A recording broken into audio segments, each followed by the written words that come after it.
Hashem, Hashem Naaseh v'Natzliach, shiur Torah. Baruch Hashem, wonderful holiday season. We had a nice Sukkot, Simchat Torah. Yom Kippur, Rosh Hashanah was amazing time to get connected to Hashem, get connected to family. Good time to learn a little bit. Say some time off. But from some of the stories that I'm hearing from people that are coming back from the so-called break or whatever you want to, the holiday season, it seems like it was a good time to make a lot of big sins. Instead of doing tshuva, people are falling into digging themselves a deeper hole, making more mistakes. And unfortunately, a lot of it is because of the horrible leadership that we have in many places that simply has forgotten God and forgotten the Torah that's written. And that's why I always insist to you guys that if you're ever going to spend time, other than obviously my own shiurim, if you're ever going to learn from a book, if you're ever going to watch a lecture online, you have to make sure that you're listening to something that's worthwhile your time. And I don't mean worthwhile your time because you're entertained by it. Entertained by it, there's a lot of things to be entertained by. I'm talking about things that are going to actually help you change your life, but for a good reason. Now, a lot of people like to watch things like TED Talks. And TED Talks could be very interesting. The problem is that many of them are complete shtuyot, a complete nonsense, that are based on somebody's thesis or theory, their thought of how things should be or could be if we did this and if we did that. If you change your life based on what someone told you they think things should be, you're a fool. You're a bigger fool than them. And the reason why is because they're telling you themselves, I think, that things should be, could be, maybe. Meaning they themselves don't know. They just think, maybe, should be, could be. And you change your life based on the could be and would be, you're the sucker in the room.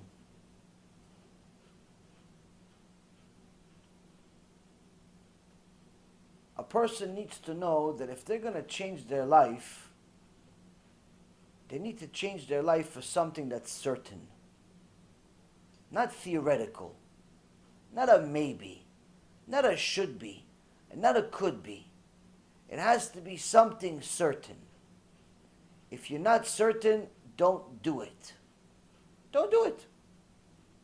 The problem is that with certain parts of life, it takes a long time to be certain.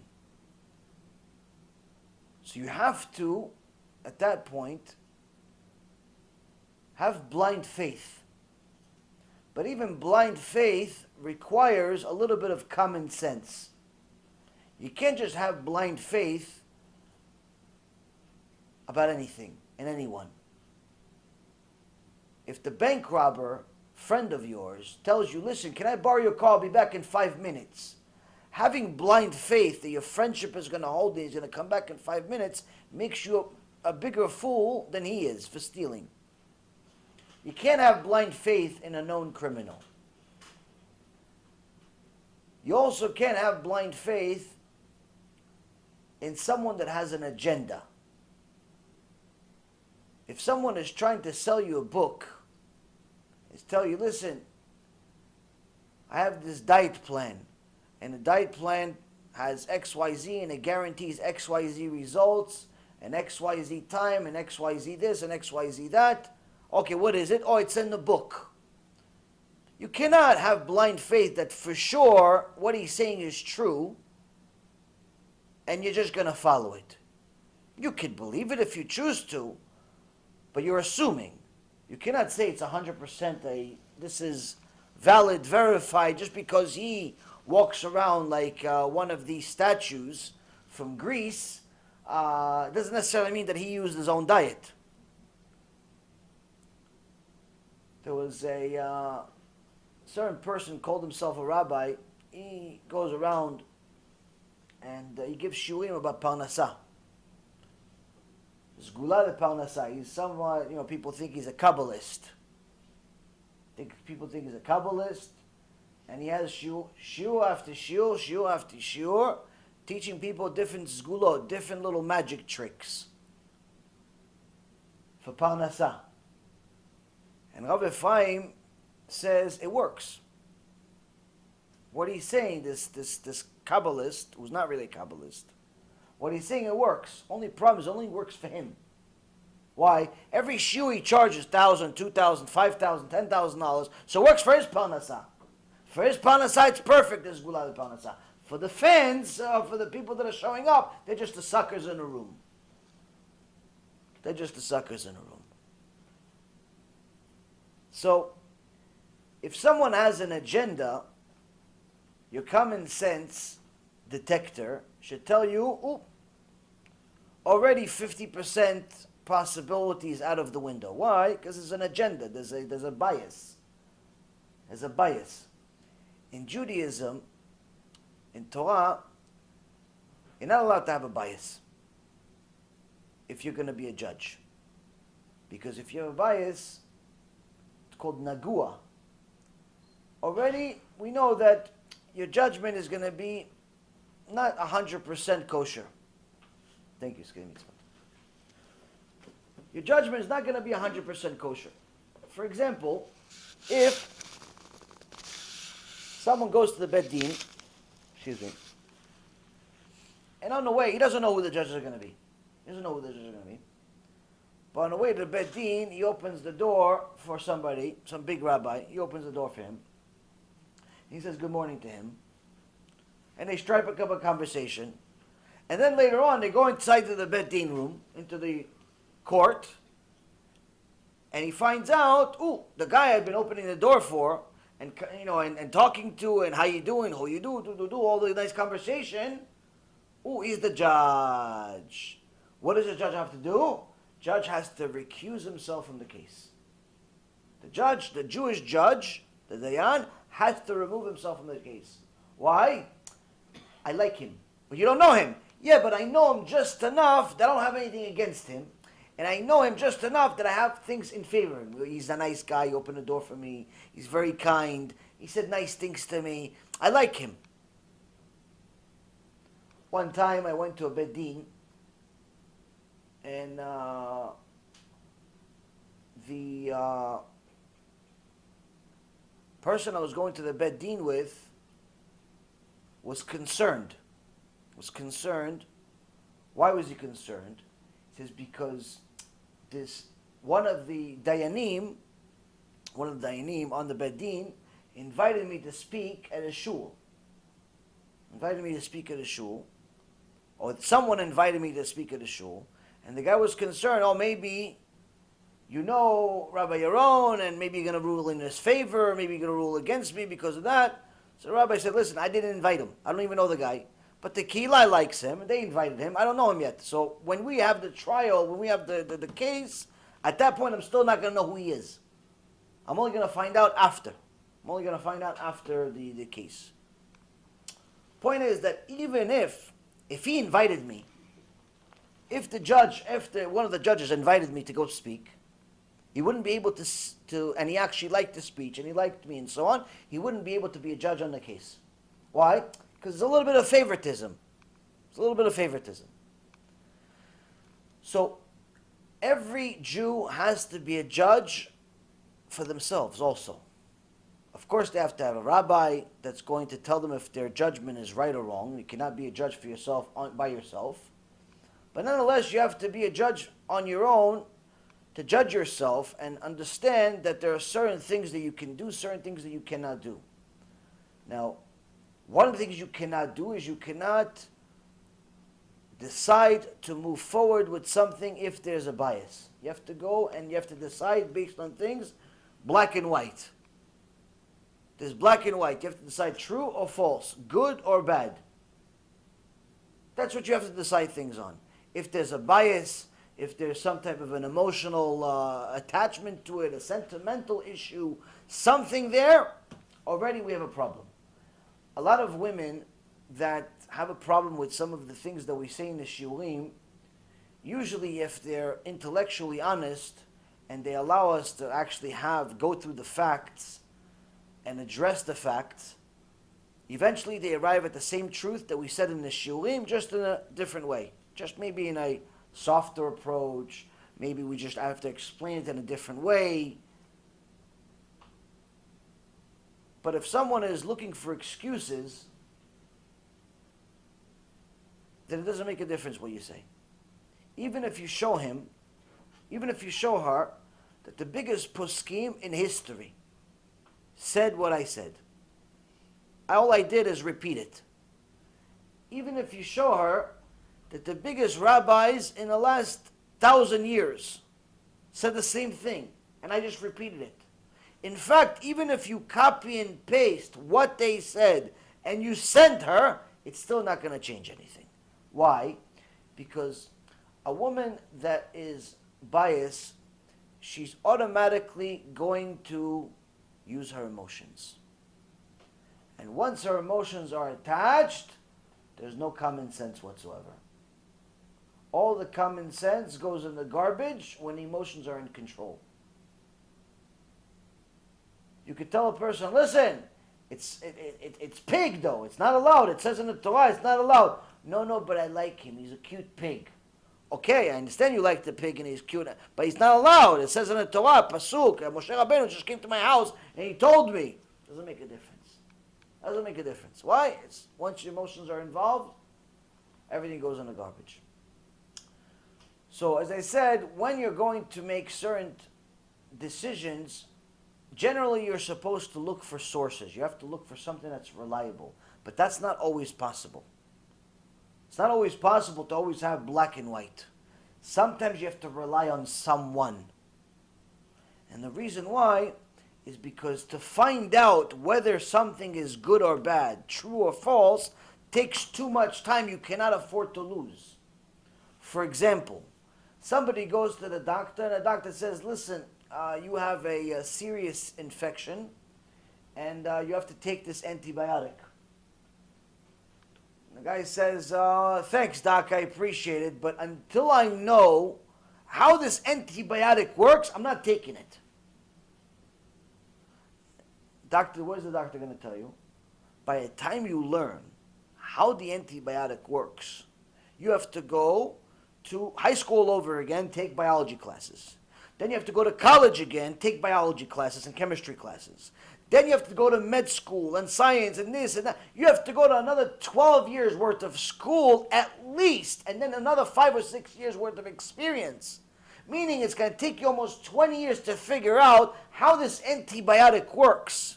By the way, buddy, if you don't take the antibiotic, in 2 weeks you're going to die. Right now it's a small little tiny infection. It's a little abscess. But one thing if you don't know about infections is they grow. They grow much faster than cancer. Much faster than anything else. Once a person has an infection, it literally doubles and quadruples in size rapidly. That if you don't take care of this infection, death from the smallest infection. An infection in the finger. Infection, a tiny little infection under the nail. A tiny little infection under anywhere in your body, in the tooth, can cause death. That's why they used to amputate. Before there was antibiotics, as soon as they saw there were certain infections, they would cut off the leg. They would cut off the arm. They would cut off the finger. Why? We cannot afford for the infection to spread. There's no antibiotics in those days. No antibiotics, there's no cure. Cut off the body. Meaning that the tiniest, smallest infection, finished. So, I understand you want to know how the antibiotic works, how amoxicillin works, and how all of the other antibiotics work. I understand you want to know. But by the time you know, you're already going to be dead 10 times over. So what do you do in a situation like this? You have to trust, you have to use your common sense, you have to trust someone reliable. Who's reliable? The doctor. If he's not reliable, why did you go to him? If he's not reliable, why did you go to him to diagnose you? If you went to him to diagnose you, if you went to her to diagnose you, that means automatically, by default, you said, you, sir, you, ma'am, doctor, are reliable. Not only to diagnose me, but to treat me. But if you're not going to trust the doctor, what's the point of going? I never understood that. People go to the doctor gives a diagnosis, says, no, I don't think he's a good doctor. So why'd you go? I don't think he knows what he's talking about. Why'd you go then? Why'd you go to somebody who doesn't know what he's talking about? Maybe it's something wrong with you. You're going. If you went to somebody and they said something and you don't like it, say, okay, I don't like it. I don't like what they said, but it's true. But if you say, I don't think he knows what he's talking about, I don't think she knows what she's talking about, then maybe you're crazy. Maybe you need to go to a different doctor, the mental institution doctor, because you keep going to doctors who don't know what they're talking about. Why don't you go to the guy who knows what he's talking about then? So, here, Rabotai Karim, a person needs to realize there are certain times there's just not enough time. There's not enough time to go find out the answer for yourself. You cannot risk it. You have to rely on somebody that is an expert because they have given you and others the reason to rely on them. If they have it, then why'd you go to them in the first place? So, as much as we would always like to see things black and white, it's not always possible. It's not always possible. If it is possible, the responsibility is on us to go find it. If it is possible to find out a black and white answer, the responsibility is on us to go find out what it is. If it's possible for us to verify the reliable party's answer, the responsibility is on us to go find out and verify it. But if it's just going to take too much time, then we just got to take their word. When the sages tell us, "Afoch ba ve'afoch ba dekuda ba," delve into it and delve into it because everything is in it. In the previous Mishnah, in the last Mishnah in chapter 5 of Pirkei Avot, when I said that delve into it and delve into it because everything is in it, what does that mean? That means that they delved into it and they confirmed, yes, everything is in it. They're not going to tell you, you should delve into it because everything is in it if they don't really know. They're not going to tell you everything is in it if they're not really sure. Say, delve into it, maybe everything is in it, but maybe not. Maybe what you're looking for is not in it, we're not really sure. If you're going to make such a statement that's going to go on a document that's based on eternity, a document that's going to be valid for eternity, this world, the next world, everything, and you're going to say everything is in it, that means that if somebody says, listen, I'm looking for such and such, it's not in it, you have a problem. You have a problem. If you're saying everything is in it, that means you're willing to take this to the bank. You just wrote a check, you better cash it.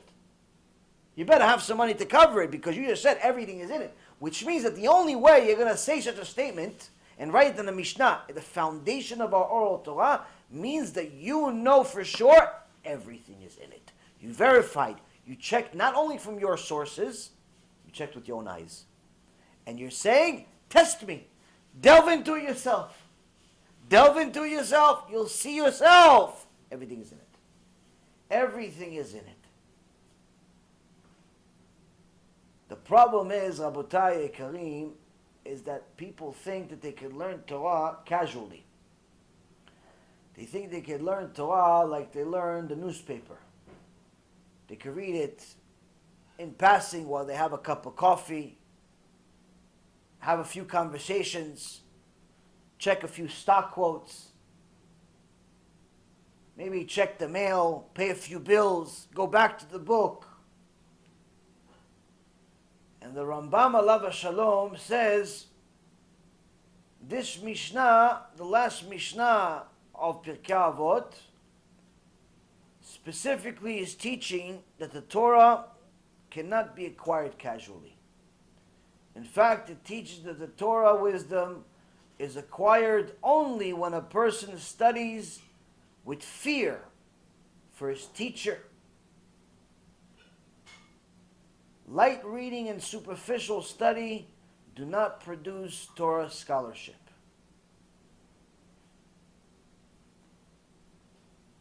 A person that thinks that he could just casually walk into the kollel, walk into the Bet Midrash, grab whatever book has a nice cover, read a few pages, and then, oh, I'm finished, and he's gonna know what he's doing in life, he has a serious, serious problem. The Rambam says that a person needs to literally fear his teacher when he's learning, whether that teacher is the book or the teacher is the rabbi. Whoever he's learning from, he has to fear. Why? Why does he have to fear? What's this obsession with fear? If you're going to understand, if you're going to learn Torah for the right reason, that means you're learning Torah because you want to fulfill the will of Hashem. That means you understand that Hashem is God. And God is not your friend. He's not your buddy. You don't go play tennis with him on weekends. He's not having drinks with you. That means that you are learning the instruction set of God. Now, since you cannot learn all of the rules on your own overnight, you're in a situation where you have to depend and you have to rely on somebody who knows them. Because you can't find out all the rules overnight. You can't verify yes, no, yes, no, yes, no. You have to rely on somebody that does. Which means that whether you're learning from the rabbi face to face, or you're learning from the rabbi through his book, even if the rabbi was from 900 years ago, the Rambam, even if the rabbi is Rabbi Yosef Karo from 500 years ago, even if the rabbi is today, it doesn't make a difference. You're learning, you have to have fear. Why? Your whole eternity depends on you understanding what the rabbi said. If you don't, your eternity is in ruins. You misunderstand what's written in the book, you misunderstand what the rabbi said, your eternity is in ruins. On the other hand, if a person does understand what the rabbi said, but the rabbi misspoke, the rabbi made a mistake, he said yes and reality is no. You have a verse in the Torah in Sefer Dvarim chapter 17 verse 11. It says, according to the teaching that they will teach you, and according to the judgment that they will say to you, shall you do. You shall not deviate from the word, from their word. You shall not deviate from the word that they will tell you, right or left. The Chachamim explained to us here, this is one of the foundational sources for rabbinical mitzvot, one of the foundational sources of the oral Torah, one of the foundations that every single Jew needs to know of why they not only should, but they must listen to the rabbi. Because if you listen to the rabbi, but the rabbi made a mistake, this verse literally says, if you listen to him, because God said listen to him, but he made a mistake, even if he made a mistake, even if the sage is wrong, but and he said right, and you went right, but in reality it's left, you don't get judged for it. You're okay.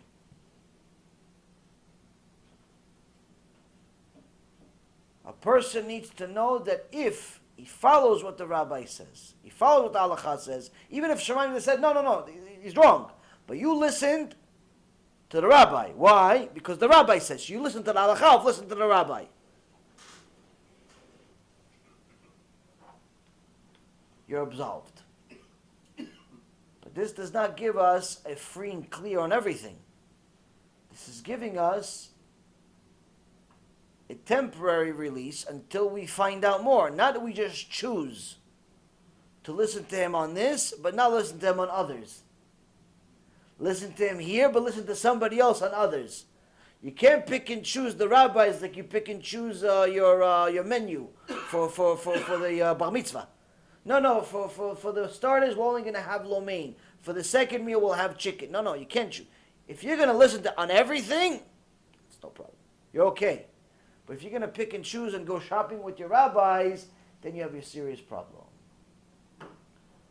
So what does it mean to listen to the rabbis? How is it? How afraid were the Chachamim themselves of their own rabbis?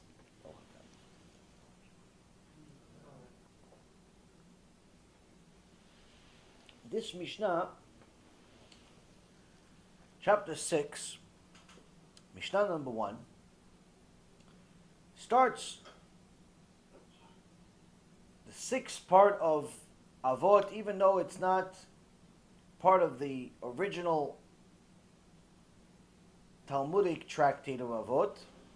The Chachamim added this sixth chapter almost 1,200 years ago. At least 1,000 years ago we already have, or 1,200 years ago we have actually a Siddur from Amram Gaon.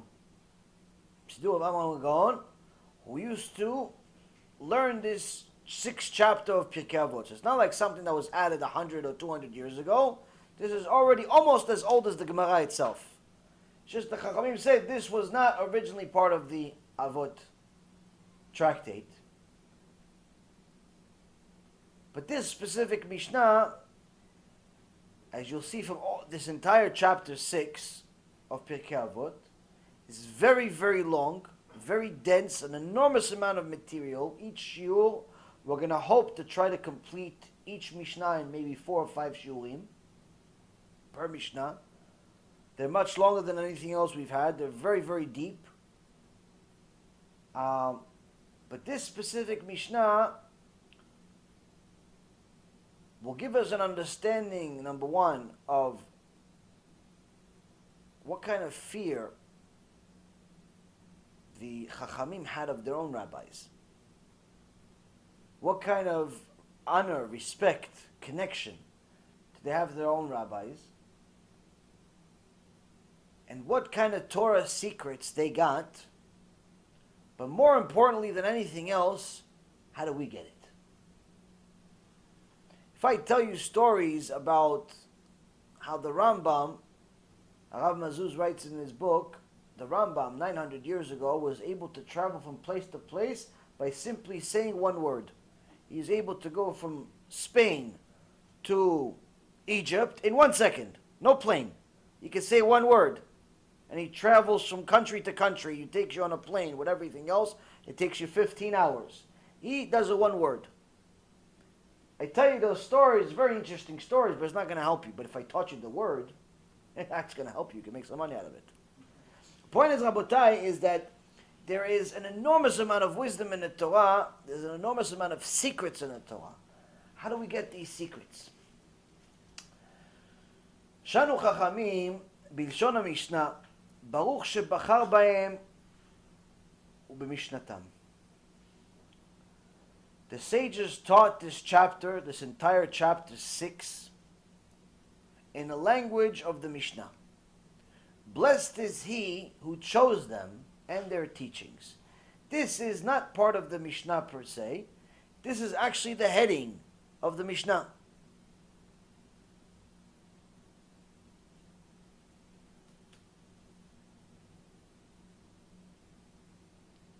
Anyone that's been going to shul for some time knows that between Pesach and Shavuot on Shabbat, it's a minhag all across Am Yisrael, Sfaradim, Ashkenazim, everybody, to go over Pirkei Avot.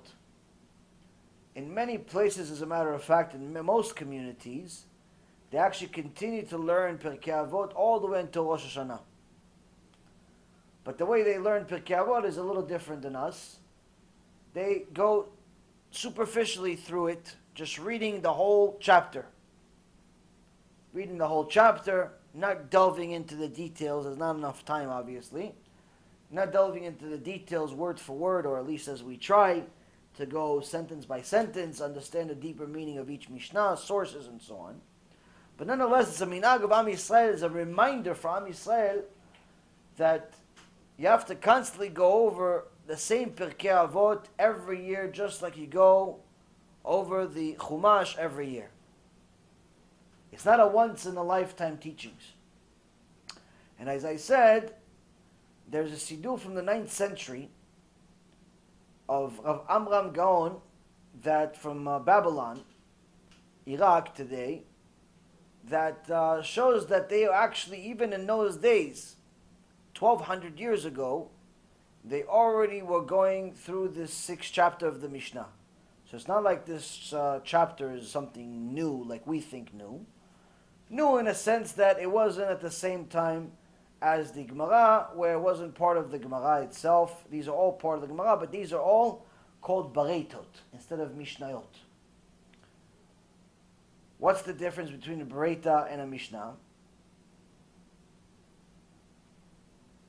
The word Bereita literally means outside.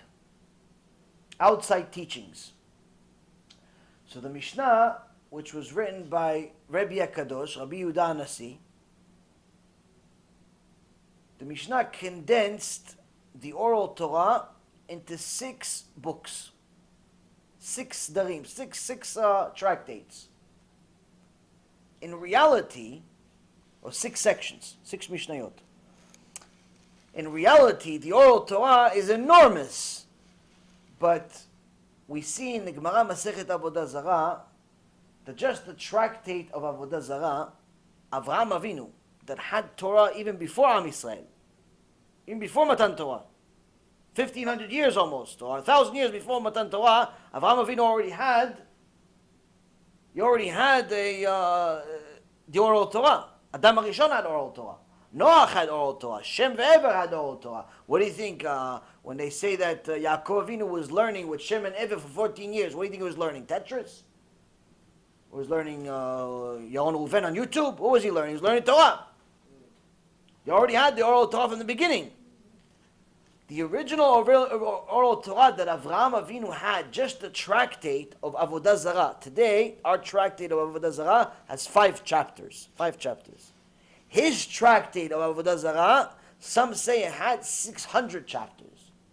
Meaning, his Avodah Zarah, his laws of Avodah Zarah, was bigger than our entire Gemara. Everything put together. So, when Rabbi Kadosh, Rabbi Yehuda Nasi, saw the amount of oral Torah that we have, he realized to write all of it, it's impossible. It's impossible. To write a lot of it is also impossible. Why? It will be too much for any normal person to read all of it, unless you're Talmid Chacham.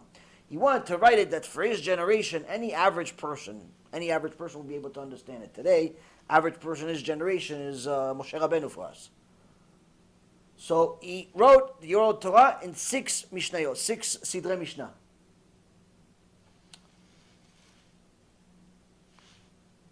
From that, we get the Gemara, which explains how they arrived at the Mishnah. But there were certain things that were not included in the Mishnah. There were certain things not included in the Mishnah that were still taught by his students. Students like Rabbi Chia, students like Rabbi Hoshaya, students like Bar Kapara. These Tanaim, these holy people, were the disciples of Rabbi Kadosh, and they taught other things, but they were not considered Mishnah, they were considered Bereita. They considered a Bereita. Not because they were not valid or they were wrong, chas v'shalom, no. Simply because Rabbi Kadosh said, this is not part of the teachings that we have to transfer from generation to generation. The Bereitas are not part of this Mishnah. There's certain outside teachings, things that were outside of the main teachings, that are still taught. So the Bereitot that Rabbi Chia, Rabbi Hoshaya, Rabbi Kapara, and others taught were called Bereitot. That's why they're called outside. That's what they call Bereita, it's called outside. So who are these people? Rabbi Chia, if you remember, I told you on Hoshana Rabbah, fantastic story about Rabbi Chia. Rabbi Chia was scared that the world was going to lose the Torah.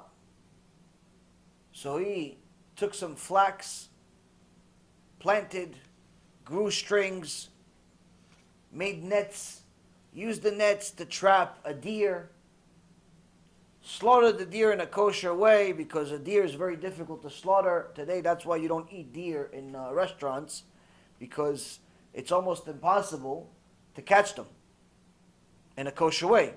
Usually, for example, if you want to go catch deer, most people that go hunting, they catch the deer with a bow and arrow, if they're fair. I mean, they could shoot them also, but that's not really fair, at least in the hunters, for sport. But they do it for sport. They don't do it because they're going to eat the deer, even if they eat the deer. But that's not kosher for Jews. Jews cannot hunt with a bow and arrow or with a gun. The only way that the deer will be kosher is if you catch him with a net and then you slaughter him. And to do that today, almost no one has that type of skill to do such a thing. So you rarely will ever find anywhere in the world where any restaurant, even the highest, most elite restaurant, kosher restaurant in the world, is selling deer. But Rabbi Chia was skilled enough to capture a deer with a net. Then he slaughtered the deer in a kosher way. He gave the kosher meat to poor people. Another mitzvah. Schal mitzvah. Someone who gets a mitzvah gets a reward. There's another mitzvah. He wanted to do a mitzvah to publicize Torah, but while he's publicizing Torah, he's making other mitzvah by feeding the needy. He takes the meat, gives it to the poor people. Then he takes the skin, and the deer skin is known to stretch. They say that Yerushalayim is like deer skin. When the skin is not touched, it condenses to be something really, really small. But if you want to stretch the skin of the deer, you can stretch it literally. It seems like endless how much you could stretch it. They say Yerushalayim is the same thing, because people ask all the time, how is it possible that all of Am Yisrael, when they used to be really, really much bigger than they are today, how they fit? If you look at the Midrashim, how many people were in Bnei Yisrael? There were literally as many as more than the Chinese. Billions of people. No one wants to believe this. No, that's exaggeration. Why? It's exaggeration there was billions of Jews. Why is that an exaggeration, but splitting the sea is not exaggeration? Why is that an exaggeration, but the fact that there was a fire in the image of a lion coming from heaven every day, that's not an exaggeration. So how do you choose what's an exaggeration in Midrash and what's not an exaggeration? How do you choose? Where does it say this one? Oh, this section, exaggeration section. Put it over there. This section, not exaggeration. Look.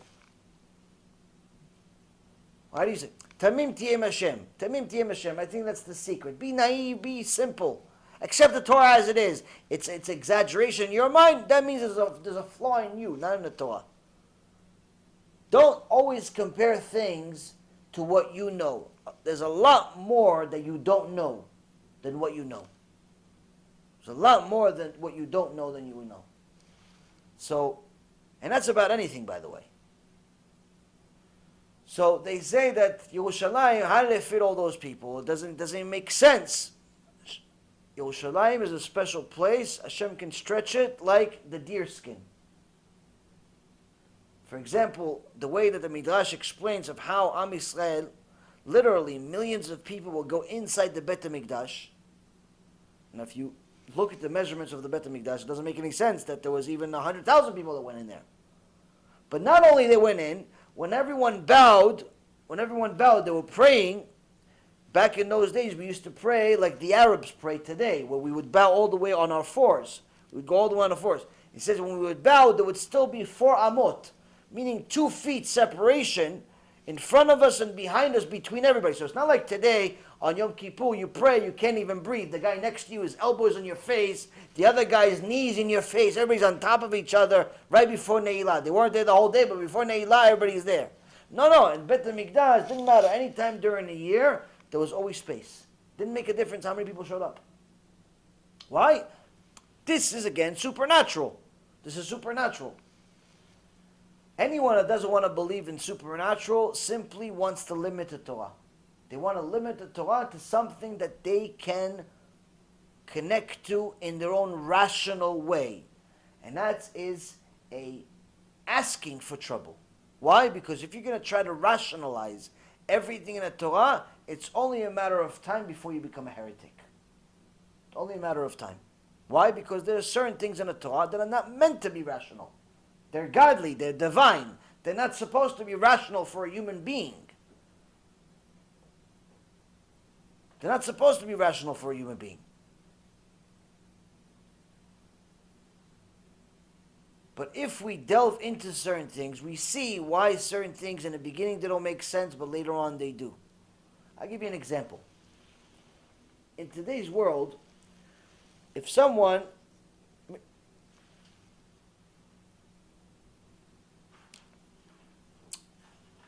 performed a crime, they stole some money, what do you do with them? After you catch them, that's your question. What do you do with them? Put them in jail. Good. Okay, one person. Okay, the rest of you don't all jump at the same time. Okay, guy stole, you throw him in jail, right?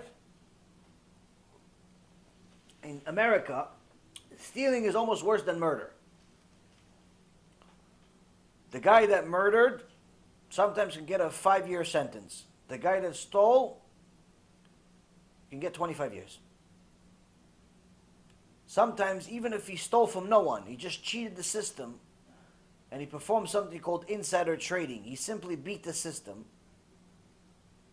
by doing something that's actually legal in every other business in every other country. They could send him to jail for 25, 30 years. Worse than a rapist, murderer, and a pedophile. But the point is that the guy goes to jail for 5 years, right? Now, who does he befriend in jail during those 5 years? Does he befriend scholars?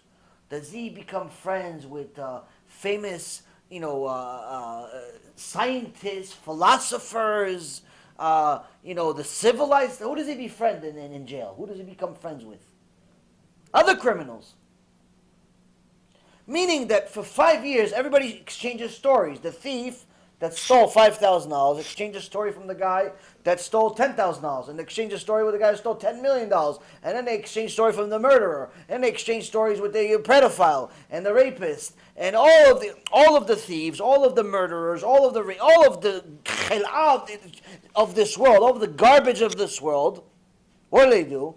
They all become friends, which means they all learn from each other. Which means after 5 years, he came in there a thief of $10,000, but he came out an expert sniper, an expert murderer, an expert everything else thief. He's not now, he came in freshman. He left grad student. He came in freshman, well, he was a little petty thief. He stole $10,000, miskin. But he came out with a degree from the murderer, from all the worst people in the world, taught him what to do. Hey, listen, you're getting out soon. Do this, do this, do this, do this, do this. That is the simple, demented system we have in civilized society today. What does the Torah tell you? If somebody stole from you, you caught him. And then you caught him, he doesn't have the money, he spent it already. He went to the casino, he spent it all. He doesn't have the money. What do? Throw him in jail? No, you don't throw him in jail. What do? You give him a job. What's the job? He becomes your slave. He becomes your slave for as long as it takes for him to pay you back. Now let me ask you a question. Common sense, this doesn't make any common sense. The guy is a thief. Why would I want to invite the thief to my house? Why would anybody want to invite a thief to his house? The guy's a thief. I'll give you another question. It's going to answer both at the same time. Somebody, mistake, they're all working. They were working, and one guy was on top of the ladder, the other guy was on the bottom of the ladder, and the guy on top of the ladder wasn't careful. He wasn't careful, and the axe fell from his hand, and it went, chopped the guy's head off, killed him. Killed him. Now it's accident. He didn't mean to kill him. He didn't hate him. He didn't mean to kill him, but he killed him at the end. The same result. He killed him. Torah says, what do you do with such a person? You send him to Ira Miklat, to the city of refuge. Send him over there. Send him to the city of refuge. Why? So the family of the guy that was killed doesn't kill him. What's in the city of refuge? Does anybody ever ask? What's in the city of refuge? What is it, like a Taj Mahal? What do they have? They have camping over there. They have jacuzzis. What do they have over there? What, they barbecue? All the murderers, accidental murderers have a barbecue. Who'd you kill? Oh, I killed Smith. Oh, I killed Stevenson. Ah, yeah, you know, they were cousins. Wow, what a fun. What do you exchange stories? What do you do in a city of refuge? What's in a city of refuge? You know who's in the city of refuge? The Levi tribe. The tribe of Levi is in the city of refuge.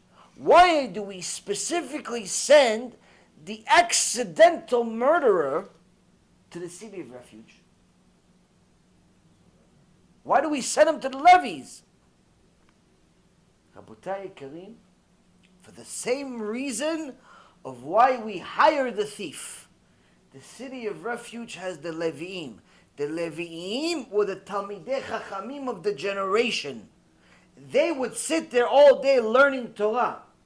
So what do we want with a person that made a mistake? We want him to go kill more people? No, we want him to do tshuva. But we figure, how we're going to make this guy do tshuva? Go send him to a city that everybody's a tzaddik. Everybody's a tzaddik. Even if he's bad originally, if he's surrounded by a bunch of tzaddikim, naturally he's going to be influenced over time. He's going to become a tzaddik. If he used to be a thief, but now you're going to hire him, you're going to work for you now, and you're a tzaddik, and you're going to show him good traits, and you're going to help him, and you're going to give him a nice job, you're going to treat him well, you're going to give him a pillow before you use a pillow.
You're getting a mistake, even if you don't have a stake. Everything you have, first you give him, and then yourself.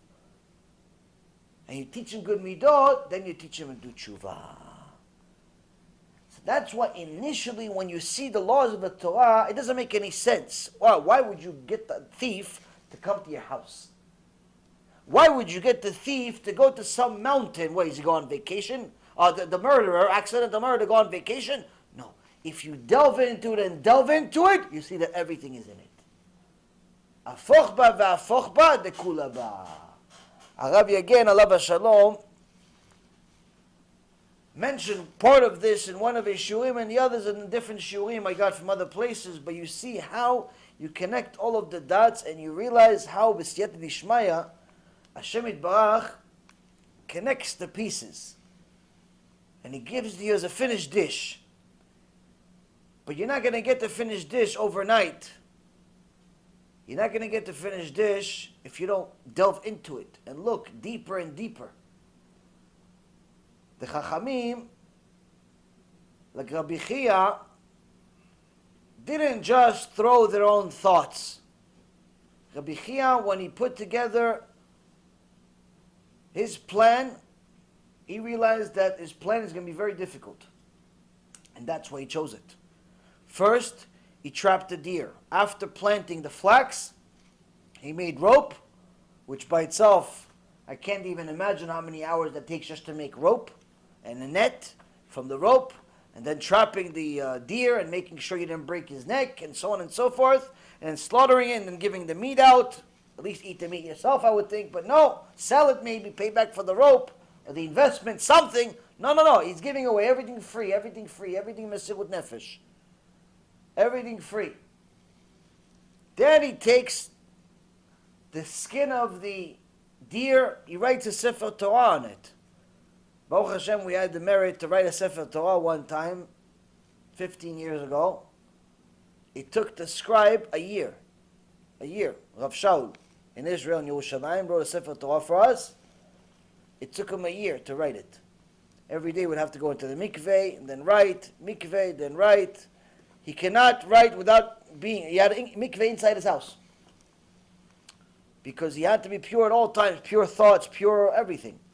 It's not just writing because you have nice handwriting. All of the halachot that go into writing a Sefer Torah are extraordinary. You must get it from a very, very special person that is reliable and that has, you could verify they're reliable, not just somebody that's giving you a good price. With Sefer Torah, if it's pasul, you're machtia rabim, you're causing other people to sin. Because they read from it a few times a week. Anyway, he wrote the Sefer Torah. After he wrote the Sefer Torah, Rabbi Chia wrote the Sefer Torah, he went and he taught the Sefer Torah to a bunch of illiterate kids. First he taught them Aleph Bet, then he taught one group of kids Sefer Bereshit, then a second group Sefer Shmot, then a third group Vayikra, Bamidbar, and so on and so forth, and Dvarim. The point is, Rabotai, each group that learned would teach the other one what they learned. Then he wrote the 6 Sidrei Mishnah, the 6 parts of the Mishnah. And he taught a different group of people. One section, second section, third section, fourth, fifth, and sixth. And then they would teach each other. The one that knew Mishnah would teach the ones that learned the written Torah, oral Torah, written Torah. But all of this was very, very difficult.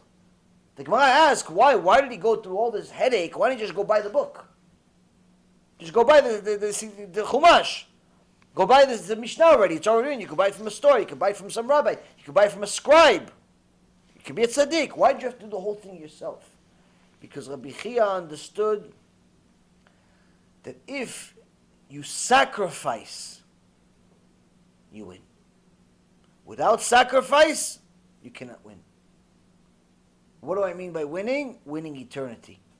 He was scared that Am Yisrael was going to lose eternity by losing the Torah. So how can he assure that there's going to be enough assistance from heaven that in what he teaches is going to carry for eternity if he puts the utmost amount of sacrifice into doing it? Not just by teaching it, but also by literally starting from square one.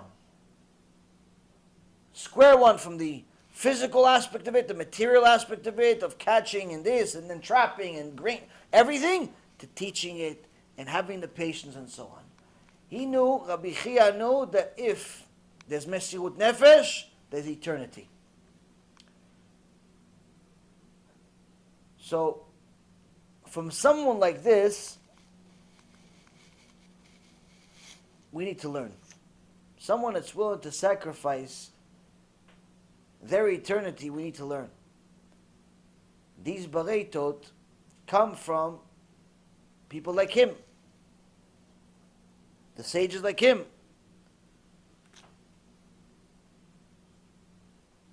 Now, how did they get to be so extraordinary? The first sentence tells it all. Shanu Chachamim b'lshon Mishnah, Baruch shebachar b'hem u'bishnatam. The sages taught this chapter, this entire chapter 6, in the language of the Mishnah. Blessed is he who chose them and their teachings. The first thing that we learned, who the Chachamim are. But the second thing is a little odd. It says that the Chachamim, they taught these teachings in the same language as the Mishnah. So the Midrash Shmuel says simply, is that the Chachamim that are mentioned here, whether it's the first one, which is Rabbi Meir Bar Anes, or the others that follow,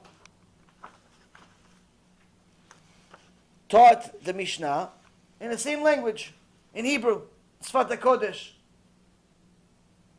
That's what it means by Lishon Mishnah, the language of the Mishnah.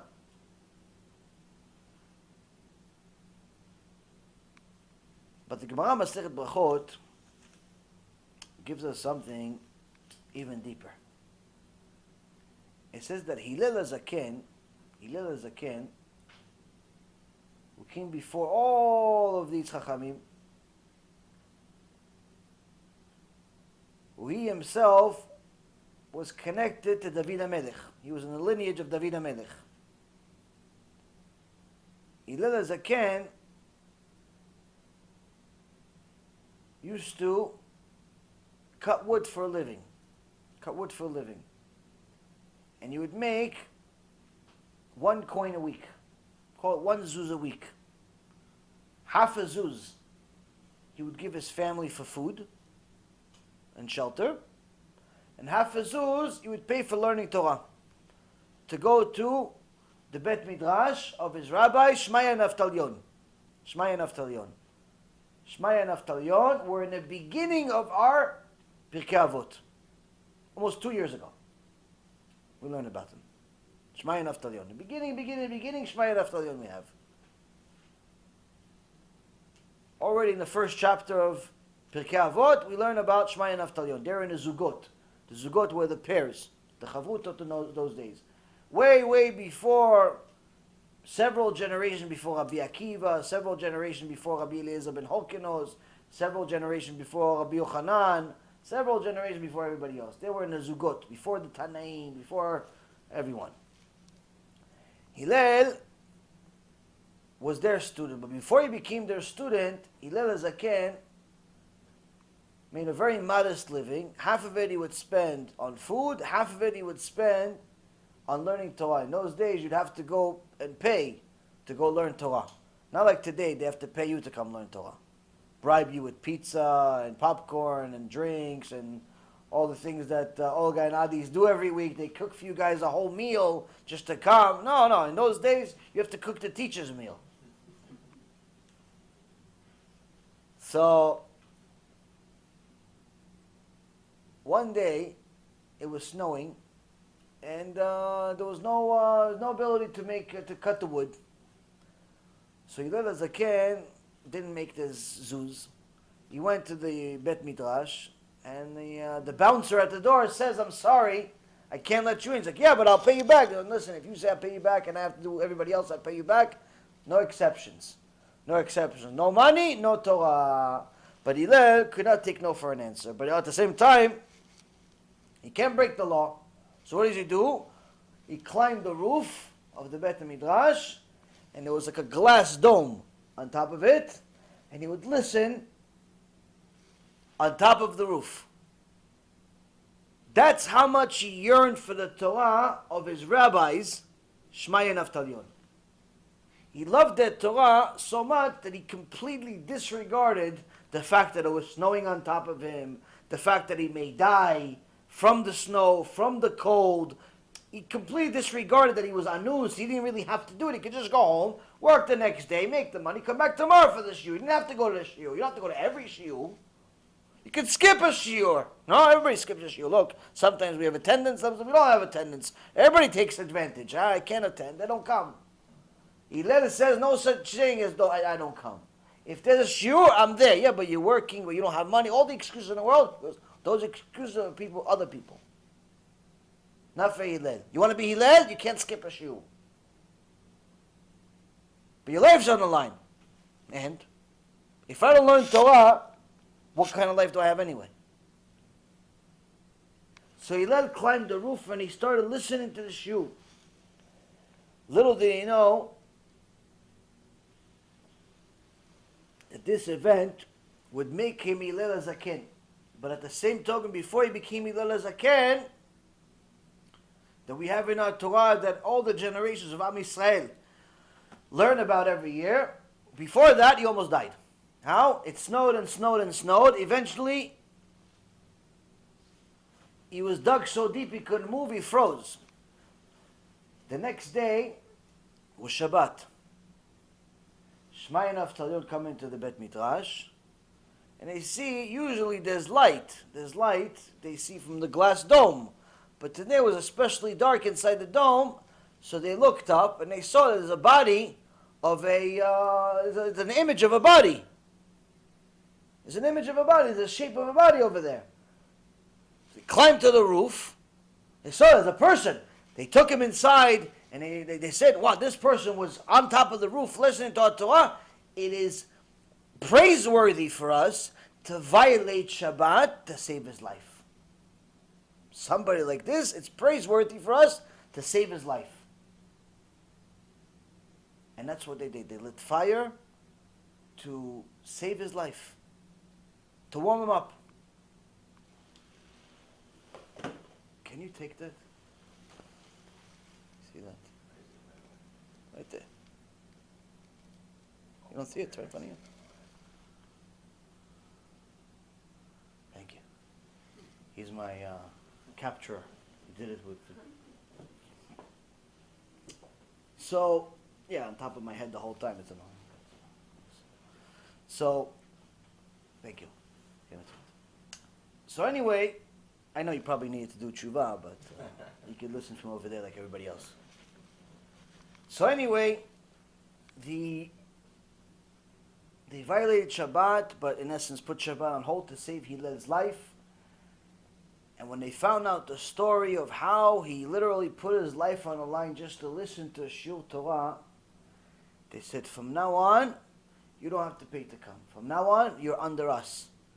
You're under us, we're going to teach you everything. We're going to teach you everything we know. Shmai and Avtalyon, the two Gdolei Ador. Imagine, the Stipler Gaon and the Chafetz Chaim. They tell you, you are going to be my student. You don't have to go anywhere. You come with me, you have dinner with me, you have lunch with me, you have breakfast with me. Everywhere I go, you are next to me. This is Gan Eden. Anyone that understands the value of a good teacher, this is Gan Eden for them. Some people don't know the value of a good teacher. Teacher says, why don't you come over? Like, no, I'm busy. Oh, okay. Stay busy. I'll find another student. They don't understand. People don't understand the value of a good teacher today.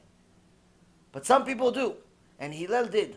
How do we know Hillel understood the value of a good teacher? Because the Gemara in Masechet Brachot said that Hillel,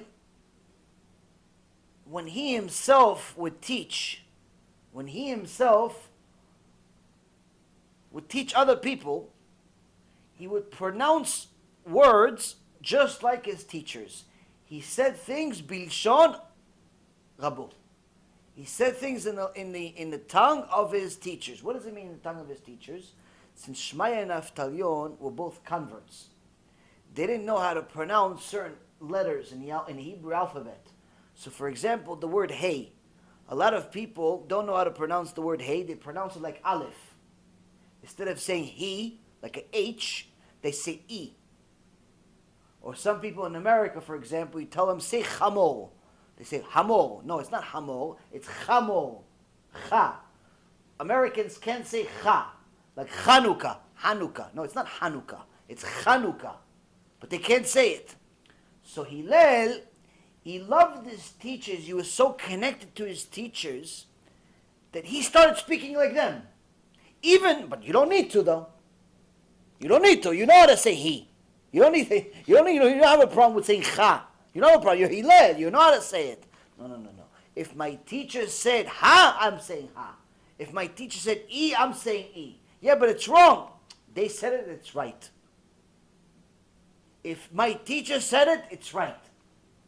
That's how glued he was to his teachers. This is deep.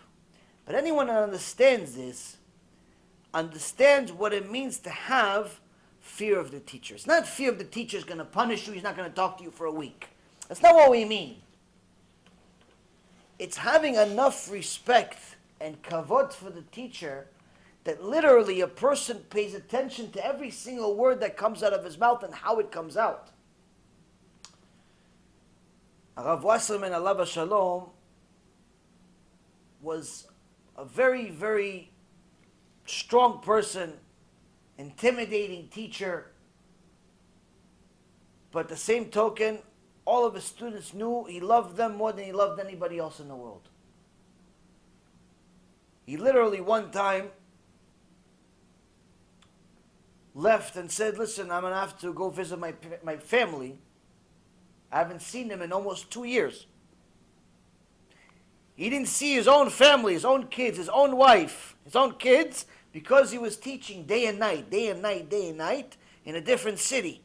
He said, I haven't seen my wife and kids in almost 2 years to teach strangers. I'm going to have to go check on them, see how they're doing. One time they were in the middle of learning a sugya, they were in the middle of learning. He gets a message. You know, today you get instant messages on your phone. In those days they would give you a letter that you got. And they give him a letter. He said, Kvod Rav, your wife just gave birth to a boy. He got up, made the blessing Atov Mativ, and came down and continued learning. As if nothing happened, as if, okay, I had a boy, Baruch Hashem, thank you very much, and back to learning. That's Rav Wasserman. So glued to the Torah, so glued to his students, so glued to what he was, to Avodat Hashem, even what we think is life had its own time for him. There's a time and a place for it. But even his own students would say, it's always unbelievable to see how Rav Wasserman acts once his Rebbe's name is mentioned. As soon as the Chafetz Chaim's name is mentioned, he becomes like a little baby. Becomes like a little boy. Every year he goes visits the Chafetz Chaim for Rosh Hashanah. Oh, intimidating, big rabbi, becomes like a little boy. I'm going to visit my Rebbe. I'm going to visit my Rebbe. Oh, Chafetz Chaim. And he would come back, he would tell everybody the stories about Chafetz Chaim. And he did this, and he did this, and he did this, and he did this, and he did this. And one time, somebody said, oh, the drasha that the Chafetz Chaim gave this year for Rosh Hashanah, it's the same one he gave last year. He goes, no, you made a mistake, Rav Wasserman said. Last year versus this year is a big difference. What difference? This year he said 8 more words.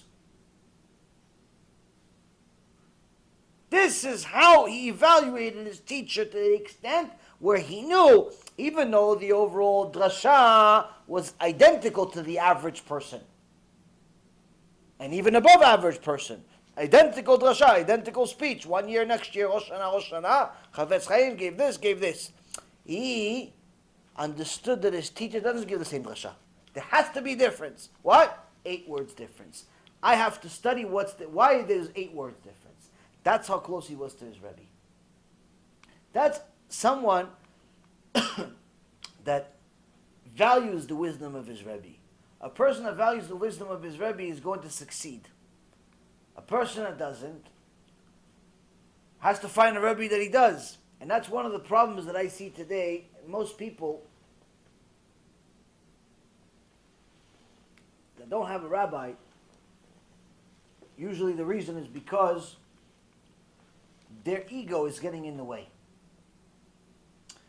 Yes, of course, there's a problem in this generation. There's very few decent people out there. There's very few decent rabbis out there, but there's still plenty for you to find someone to guide you. If not one person to guide you on everything, there's at least one person to guide you on each aspect of your life. One person can guide you on your marriage. One person can guide you on your Gemara. One person can guide you on your business.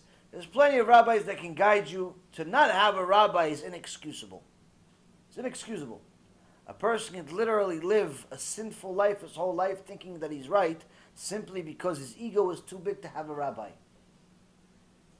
A rabbi is not a teacher per se that's just going to tell you yes or no.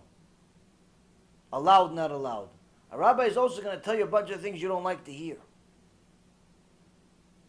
A rabbi is going to be the one who's going to check you and make sure that you're going in the right direction.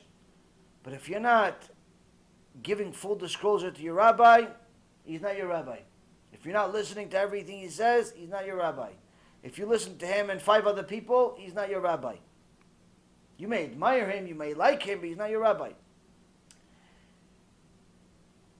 The Chachamim had a big secret. They had a rabbi. Each one of them had a rabbi. And they literally feared their rabbi, like the Gemara says, fear your rabbi like you fear the Shekhinah, you fear Hashem. To such an extent that Baruch shebachar ba'em u'mishnatam. The Mishnah says that these Chachamim taught these Bereitot in the language of the Mishnah. Blessed is he who chose them and their teachings. Whose blessed is he? Blessed is he is Hashem. Hashem Yitbarach, God chose the sages of Am Yisrael as his legitimate messengers, as his legitimate teachers for his nation, as the expositors of his Torah, as it is written in Sefer Dvarim in Deuteronomy chapter 17 verse 11, as we said before, you shall not deviate from their word that they say, or that they tell you, right or left.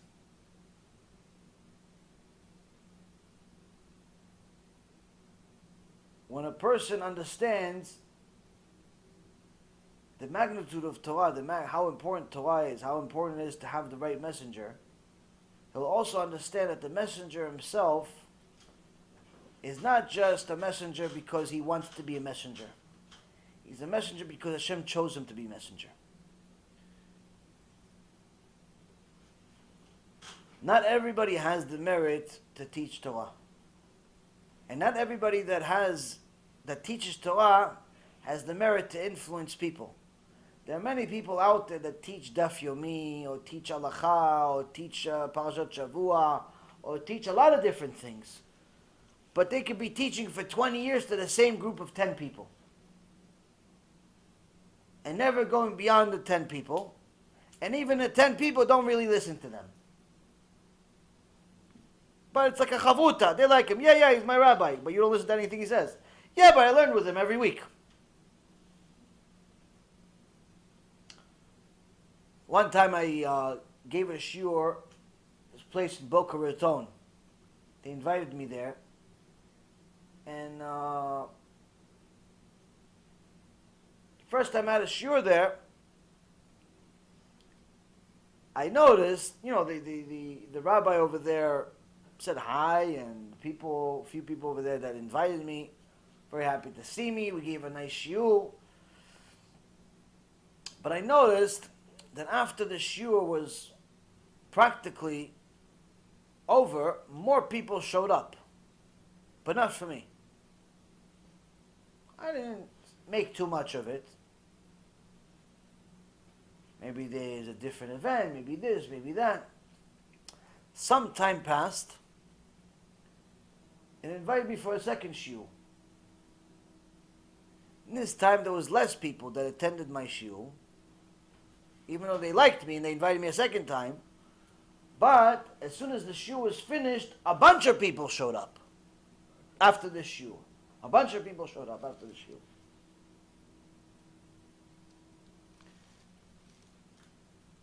I found out that all of these bunch of people that showed up, they're the rabbi's personal students that he's been teaching for 15 years.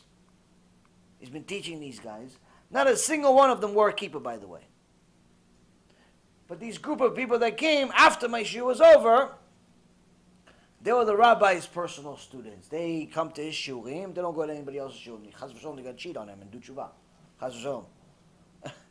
So these people, they all came after the shiur. After the shiur, they came. Now, why do I mention this to you? Because some of the people that came to the shiur start to do tshuva. Start realizing they have to start keeping Shabbat, they have to stop driving on Shabbat, they have to start eating kosher all the time, not just sometimes. They have to cover their hair, they have to do a lot of things. You have to start, okay, there's evidence here. This is real Torah, it's not hocus pocus Torah. So all of a sudden, this rabbi loses his mind, and he starts telling people, oh yeah, this Yaron Reuven, no, he doesn't know what he's talking about. He doesn't know what he's talking about. He's new. He doesn't know what he's talking about. He's new. I got bigger rabbis that told me that everything he said is wrong. So one of the people from that kehillah says, listen, people are up in arms in the kehillah. They don't know what to do because they heard your shiur and they saw that everything you said has sources, but then the rabbi is saying the opposite. And it just by siyata d'ishmaya I understood why. I said, of course. Why? If you noticed, 15, 20, 25 people showed up after the shiur. Why? Those are all his students. Like, yeah, he's learning with them for 15 years. I said, do a single one of those 20 people, a single one of them keep Shabbat? He goes, not a single one keeps Shabbat. Not a single one keeps Shabbat. I said, that's the problem. You see, he has been so-called teaching them for 15 years. And after 15 years, not a single one is keeping Shabbat, meaning they've become friends. They're not really his students. They're friends of his. So now, his friends are technically the mechaleh Shabbat that I've been talking about in my shiur. They're the Rishayim. They're the ones that are going to Gehinnom forever. They're the ones that I'm talking about. He doesn't like it anymore. Because now his friends say, hey, come on, you're not going to back us up? You're not going to back us up? This other rabbi is saying we're going to go to Gehinnom. You're not going to hook us up? How could you let him say that? How could you let him say that we're going to go to Gehinnom? Like I made the rules. So now he doesn't like it because now it hurts his friends. It hurts his friends. Rabotai, there's no friends. There's people with interest. There's people with interest. But here, the Torah teaches us that when someone has the siyata d'ishmaya, the special merit to teach Torah, and he's going to influence others, it's not because he wanted or didn't want. It's because he simply was chosen to do so. And you can see it. You can see it clearly. There are certain people that they don't have any special skills whatsoever, but they can influence many people. For good or for bad. Some people, it's mind-boggling how anyone listens to them. But yet Hashem chose them to be the deliverers of a certain message. Good or bad. Like there's one guy, Yitzchak Shapiro, Yimach Shemo v'Zichro. He was born a Jew, but now he's a heretic, apikos, that gets people to go to Christianity. But this guy, when you listen to him, just if you simply look at his face, you shouldn't, because you're not allowed, according to Torah, you're not allowed to look at the face of a Rasha. But, Bemet, you're not allowed to look at the face of a Rasha. We learn it from the 12 Shvatim. That's the reason why they didn't know that Yosef HaTzadik was the viceroy of Egypt. They were right in front of him a few times. Why? Because they never saw his face. They never looked at his face, because you're not allowed to look at the face of a Rasha. They thought he's Paro. So they never looked at his face. So when he said, is my father still alive? My father's still alive. They didn't know what he was saying. Eventually they looked up. He said, I'm Yosef. They looked up, they saw his face, and they got shocked. They all died and they came back to life because they finally saw his face. They saw that the whole time this guy's talking to them, he's really his brother. The reason why he asked them, is my father still alive? My father's still alive, is because he didn't understand, how is it that they can't tell that I'm their brother? I look exactly like my father. Why they couldn't tell? Because they never looked at his face. So even from this, we get Torah Baruch Hashem. But anyway, this guy, Yitzchak Shapiro, Shem Yerushalayim Yerkav, if you see how he talks and how his face moves, he literally looks like he has like a demon in him or something. He looks very, very, like he does not look normal. I'm serious. I'm not joking. I mean, it's not about just making fun of him. Aside from the fact that I get a merit in Shamayim for making fun of somebody like this. No, Be'emet. You see how this person talks, is something wrong with him. There's something wrong with the way his face moves. I went to say, there's somebody that saw one of his videos, I know, he knows the chokhmat panim. There's a special wisdom of the face. He says, that person, something wrong with him. There's something wrong with the person. Like I can't pinpoint exactly what it is, but there's something wrong with the person. And a few other people, long story short, a few other people verified it's 100% true. There's something 100% wrong with him. He's like a psychopath, sociopath, and so on and so forth. Aside from being a liar, he's a very, very sick person. Now, if you see his face and you hear his speech, whether in Hebrew or in English, I wonder to myself, how does anybody listen to this moron? He doesn't know how to speak not English, not Hebrew, not anything.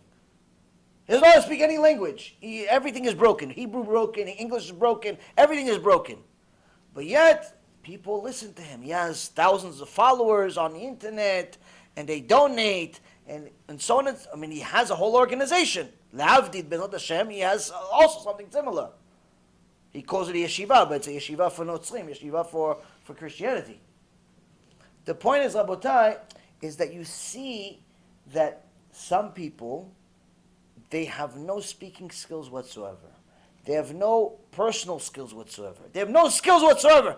But Hashem still chooses them to deliver a message. For good or for bad. This one obviously for evil. But the point is that this person, it shows what the Gemara says. What does the Gemara say? Abali ta'er mesayim biyado. Abali tameh potchim lo. The Gemara says, someone that comes to become purified, they give him a handsome shamayim.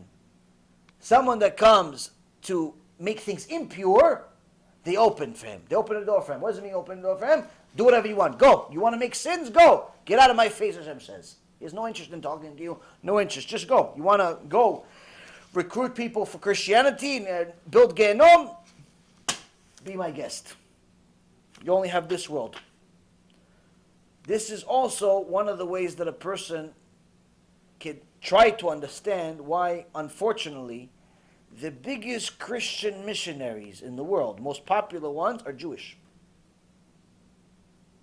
The most popular Christian missionaries, whether it's this guy or much bigger than him, like this guy Brown, or a few others that Reshaim out there, that this guy Sid that has this show called It's a Miracle, a Machshemov Zicho and his show. All of these Christian missionaries, they're all Jewish.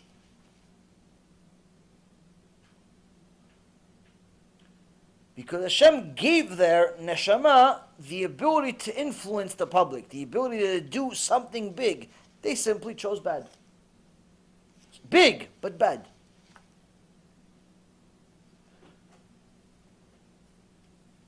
So, the Torah teaches us here, this Bereshit teaches us here, that it's not just people choosing to do something big, it's that Hashem chooses them. They earn their role, and if they're on the good side, obviously, in publicizing Torah, they earn their role as moral guides of the nation because they themselves followed what they were saying. One of the most obvious things you can tell from a Torah sage to a heretic, from a Talmid Chacham to a missionary.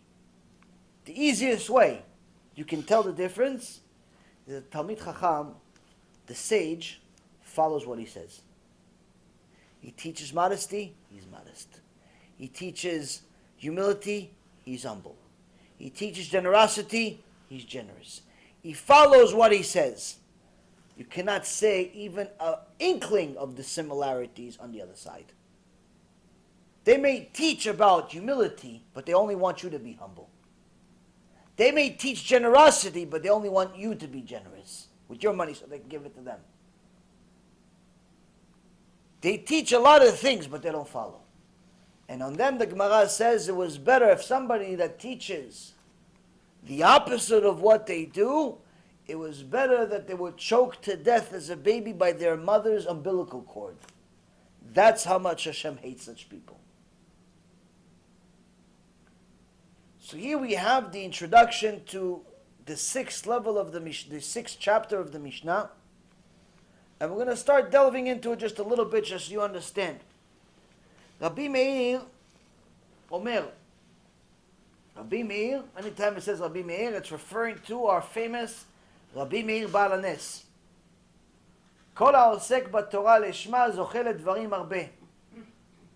ולא עוד, אלא שכל העולם כולו כדאי הוא לו, נקרא רע, אהוב, אוהב את המקום, אוהב את הבריות, משמח את המקום, משמח את הבריות, ומלבשתו ענווה ויראה, ומכשרתו להיות צדיק, חסיד, ישר ונאמן, ומרחקתו מן החטא, ומקרבתו לידי זכות, ונהנין ממנו עצה ותושייה, בינה וגבורה שנאמר, לי עצה ותושייה, אני בינה לי גבורה. ונותנת לו מלכות וממשלה וחיקור דין, ומגלין לו רזי תורה, ונעשה כמעיין המתגבר וכנהר שאינו פוסק, ועובד צנוע, וערך רוח, ומוחל על עלבונו, ומגדלתו וממעותו על כל המעשים. As you notice, very long Mishnah. Translation.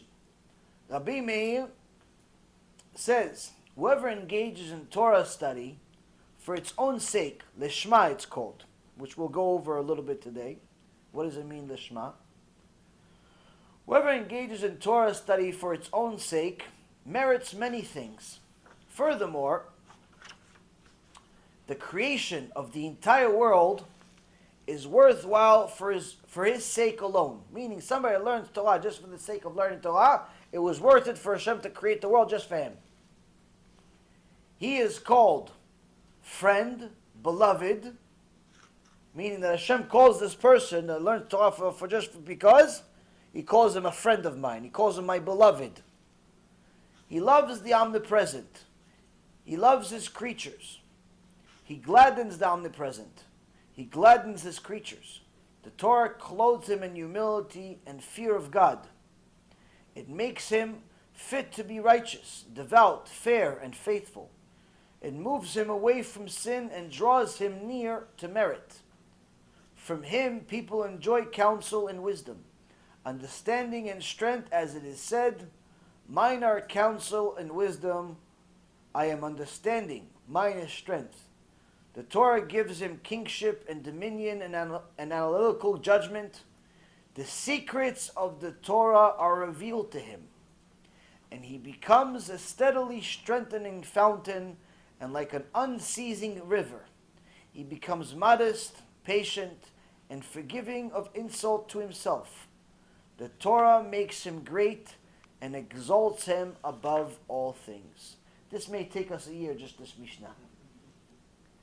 But the point, as you see, that the Mishnah is very, very deep. But how much merit does one who learns for the sake of Shema, for the sake of learning, get?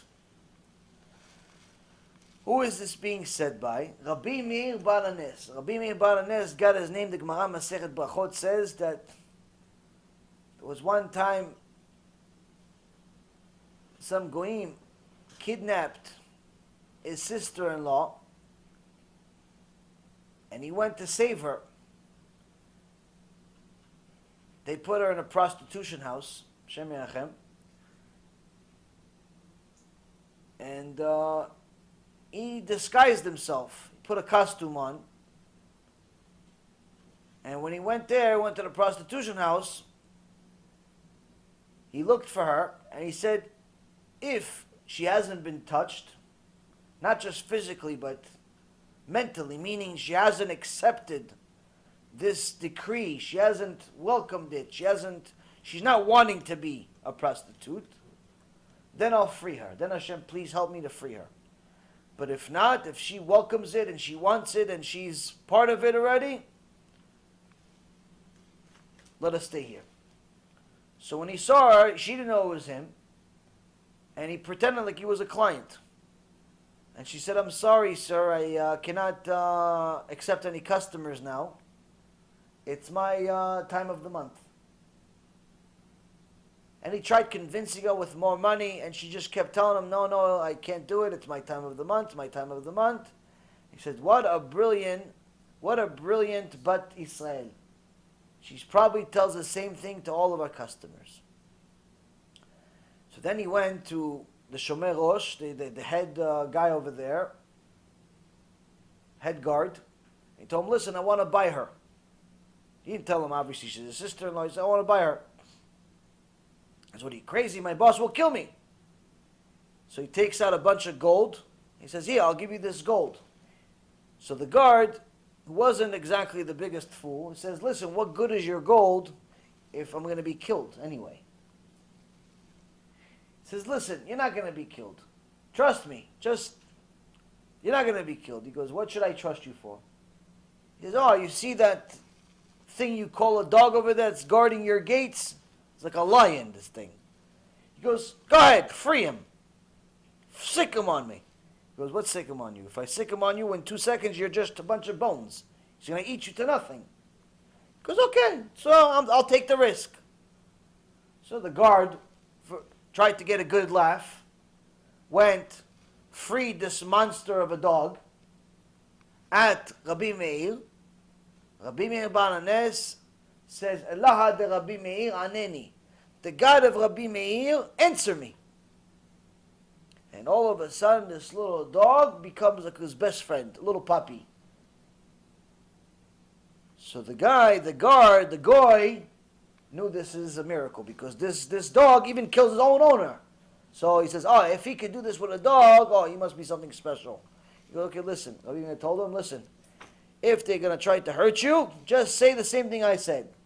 The God of Rabbi Meir, answer me, and you'll have special protection. He's okay. He took the money, he gave him the girl, and he saved the girl. So from there, Rabbi Meir Balanes got his name, Rabbi Meir, the owner of miracles. Rabbi Meir Balanes means, Nes means miracle, Baal means like an owner of miracles. So Rabbi Meir Balanes says, Kol ha'osek b'Torah lishma, zochel לדברים הרבה. Anyone who engages in Torah for its own sake merits many things. So first and foremost, what does it mean engaging in Torah for its own sake? Now there's a few opinions of the details, the deeper details of what does it mean for its own sake. But the Gemara in Masechet Nedarim, page 62a, says, do things for the sake of the deed, study them for their own sake. Meaning you should simply do things simply because Hashem said so. Not because you're going to get any reward, not because you're going to get a lot of money. Do it because Hashem said so. There's even a Mishnah in Pirkei Avot, Antigonos Isocho, one of the originals, said you should do it, you should serve your master, you should serve the Hashem, not like someone who is expecting a reward. And a couple of his own students misunderstood it, thinking that he's saying don't serve Hashem as if there's no reward. Maybe there isn't a reward. Maybe there isn't a reward. Maybe there's no Olam Haba. So they decided to leave Judaism, and they started the Reform and Conservative of those days. The Sadducees and Sadducees started in those days because they misunderstood their teacher.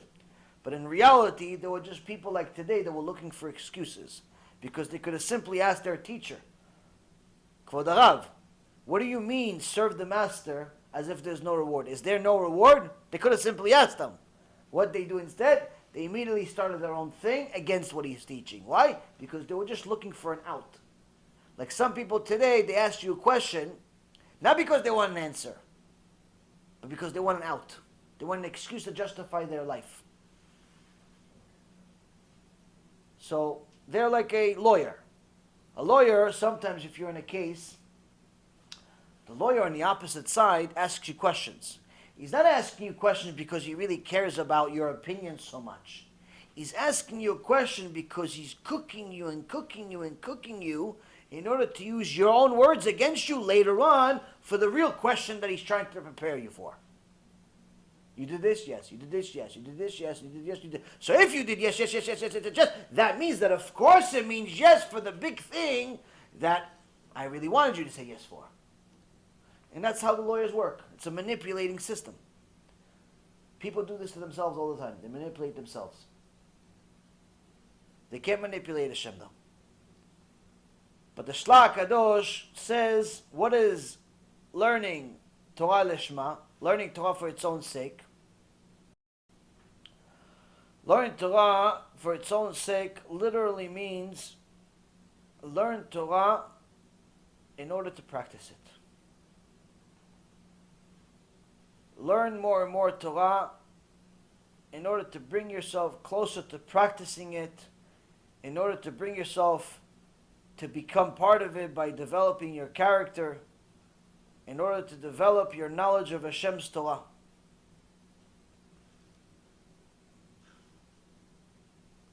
Because the Rambam says in Talmid Torah, chapter 3, halacha 3 to 5, he says that study leads to practice. First, a man is judged on his studying, and only afterwards on the rest of his practice. Why is it only afterwards on his practice? If he didn't study, how did he know what to do? And if he did it, but not because he studied, don't think that you're going to get the same reward. For example, the Rambam writes that the nations, not Am Yisrael, the rest of the nations, all they have is Sheva Mitzvot B'nei Noach. They have the 7 laws of Noach and all of the common sense rules, like honoring their parents and having good character traits and so on. But they have 7 laws. And he says if someone that's a non-Jew keeps the 7 Noahide laws, then they have a share of the world to come, and they're considered the righteous among the nations. Chazdei umot ha'olam. And they're also considered the wise among the nations. The wise among the nations. But if a non-Jew keeps all of those mitzvot, he keeps the 7 Noahide laws, but not because it says it in the Torah, simply because he agrees with them. He agrees that you shouldn't murder. He agrees that you shouldn't steal. He agrees that you shouldn't be immoral. He agrees that you should have a court. Not because he agrees with Hashem, he just agrees that you shouldn't do it. Then the Rambam Posek L'Halacha, not only does he not get a share of the world to come, but he's actually considered one of the fools among the nations, because he does all of the work without getting paid. So a person that, the Rambam writes, a person that studies Torah is not only going to know what to do, but also is going to be judged the right way, simply because first he's judged on his study, and then after he's judged on his practice. If he learned and did the opposite, then obviously it's mezid. If he didn't learn, then it's also mezid. Point being is that a person can't just escape thinking that he's not going to study and therefore he doesn't have to do. A lot of people think, oh no, what if I just don't do it? What if I just don't learn it? Then I don't have to do. No such thing. Shgagat Talmud ola zadon. A person that intentionally does not study, all of their sins turn into purposeful sins. They're no longer accidental sins, even though they didn't know them. They didn't know them because they intentionally did not learn. Now,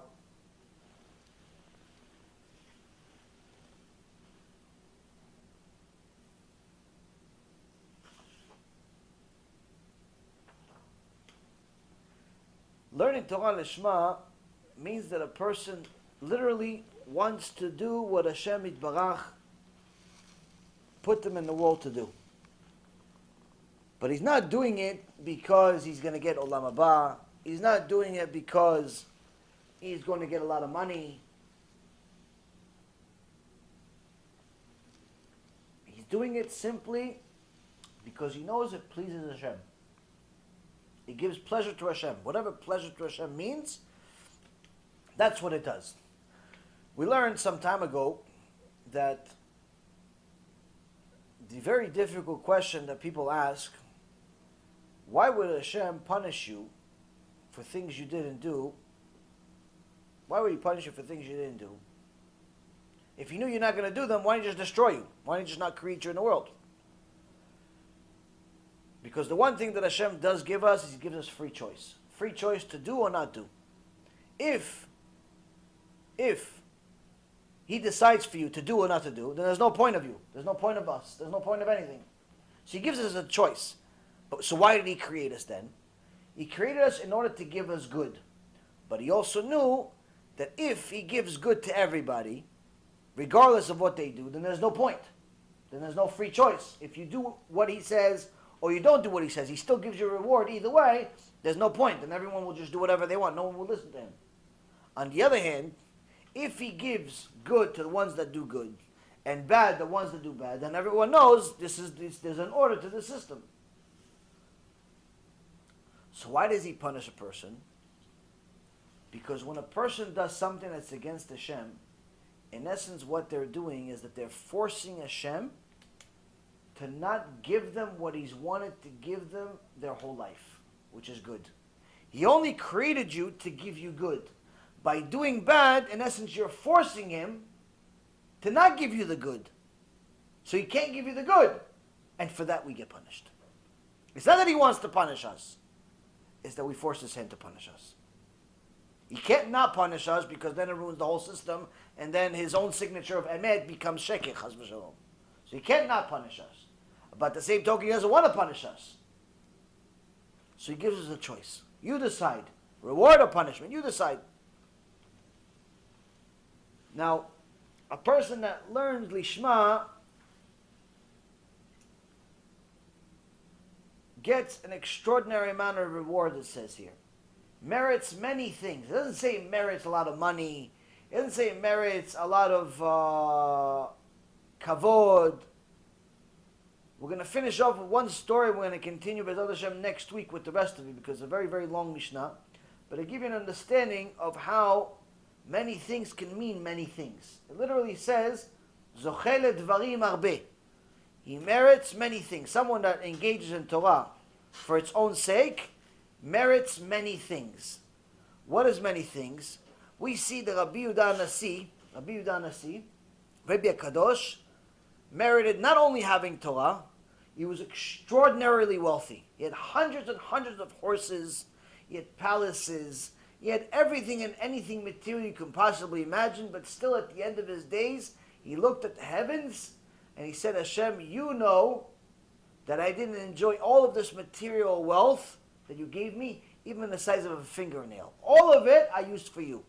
All of it. But yet, he still merited to have the ability to give a lot of tzedakah, a lot of chesed, a lot of everything. But then you see some other people throughout history that didn't have all the wealth that Rebbe had, but yet they still have they've been extraordinarily rewarded according to this Mishnah. So what are some of these other rewards? The Chazon Ish, alav shalom, is a famous story that when he was 13 years old, his father asked him, son, are you ready for the drasha? He was already known to be a Talmid Chacham already very young. Son, you ready for your drasha? Bar mitzvah. At bar mitzvah, at 13 years old, all the big Chachamim would come. And they want to hear what this young boy has to say. Not like today, they come for the food. Oh, you're only having steak? Chicken? I had this last night. Different bar mitzvah. Who was the catering? You should have picked the other guy. Not like today. No, they actually come for the drasha. And drasha in those days was about divrei Torah. Not like today, you talk about Spider-Man. You go to drasha, you think you went to a comic book. Went to drasha, they actually give you divrei Torah, the kid. So, the father says, son, before he became Chazon Ish, are you ready for drasha? He goes, Abba, I know the whole thing by heart. Okay. The next day, the Chazon Ish, little Chazon Ish comes up, because today, at my bar mitzvah, I swear to you, Hashem, in your holy name, that for the rest of my life, I will learn Torah lishma. All the Torah, for the rest of my life, all I will do for the rest of my life is learn your Torah just for you. That's it. That was his drasha. And for the rest of his life, that's what he did. Now this is a little bit of a problem in today's world. Why is it a problem in today's world? Came time for shidduch a few years later. Shidduch comes. You have to tell him the shidduch. Hi, how are you? How are you? Your family, her family. Okay, listen, I'm not going to work. What are you doing? I'm learning Torah lishma. I'm not going to sell any books. I'm not going to become a rabbi. I'm not going to become a dayan. I'm not going to become... I'm only going to I'm going to learn Torah the rest of my life for no money. That's what I'm going to do. Go find a girl in the world today that's willing to... Oh, yeah, sure, no problem. In Israel, maybe a few. In America, like, yeah, okay, your father's a millionaire then. No, my father has nothing. Your mom's a millionaire then. No, my mom has nothing. Your cousin, your aunt, your uncle, maybe you're connected to... Maybe you're Mashiach. Maybe you have some diamonds under the carpet or something. What do you mean? How are you going to survive? Today, how are you going to survive with no money? I made a vow when I was 13 years old. I'm going to learn Torah lishma. I'm going to learn Torah just for the sake of heaven. That's it. You need a special woman for that. Not many in the world exist, but some still do. The point is that a person needs to know Chazon Ish, Rav Ovadia, Stipler Gaon, Chafetz Chaim, Rav Wasserman, all the giants. What do you think? They became giants by themselves? What do you think? They became giants by themselves? Their wives were giants. The Rabbaniyot were giants. You cannot become Moshe Rabbeinu without Tzipora. You cannot become Avraham Avinu without Sarah. You cannot. You cannot be. You cannot be. Cannot be. That's why Hashem said to Avraham, listen to Sarah. What do you mean? I'm Avraham. Listen to Sarah. Listen to Sarah. Look, you cannot be Avraham without Sarah. So the Chazon Ish, young boy, goes to Shidduch. He says, listen, I'm never going to work. I'm never going to sell any books. I'm never going to be a Rabbi Kehillah. Never a day. I'm only learning Torah. That's it. Parnasah on you. What do you get for having such a commitment? You get Eshet Chayil. Okay, so all we'll get. He says merits many things. He got many things. Number one, he got Eshet Chayil. That says, okay, no problem. I'll worry about the money. You, husband, I'll take care of the kids. I'll take care of the job. I'll take care of this. You go learn Torah, honey. You learn Torah, I'll take care of everything else. What a partnership. Just make sure half of Olam Haba comes to me too. No problem. Good deal. What do you think Rachel, the wife of Rabbi Akiva, after he came back with 24,000 students, the students saw Rachel, they didn't know Rachel was his wife. Said, lady, get out of the way, the Gedol Hador is coming. Rabbi Akiva yelled at them, whoa! All of the Torah that all of us have, 24,000 students, the lowest of them can revive the dead. All of the Torah that we have is hers. Everything. Everything is hers. It's not half-half. The whole thing is hers. Everything is hers. Rachel. She had to sell her hair in order to eat. Her father was the richest man in the land. She could have easily divorced Rabbi Akiva. Go back to Abba, I made a mistake. Give me back my money, give me back some money, give me back some hair, give me back some anything. No problem. No. Why? I want Olam Haba. Olam haba. Olam haba means mesirut nefesh in this world, Rabotai. It's not an easy life. So the Mishnah here says, someone who learns Torah for its own sake merits many things. But what happens when the Eshet Chayil gets in trouble? What is this little Talmid Chacham? What could he do? So the story goes, one day, the wife of the Chazon Ish, alav shalom, she had a little business. And this Arab tried to cheat her. He gave her the goods, and he took the money, and he gave her the note that she signed that she took the goods, but he never gave her a receipt that she paid him.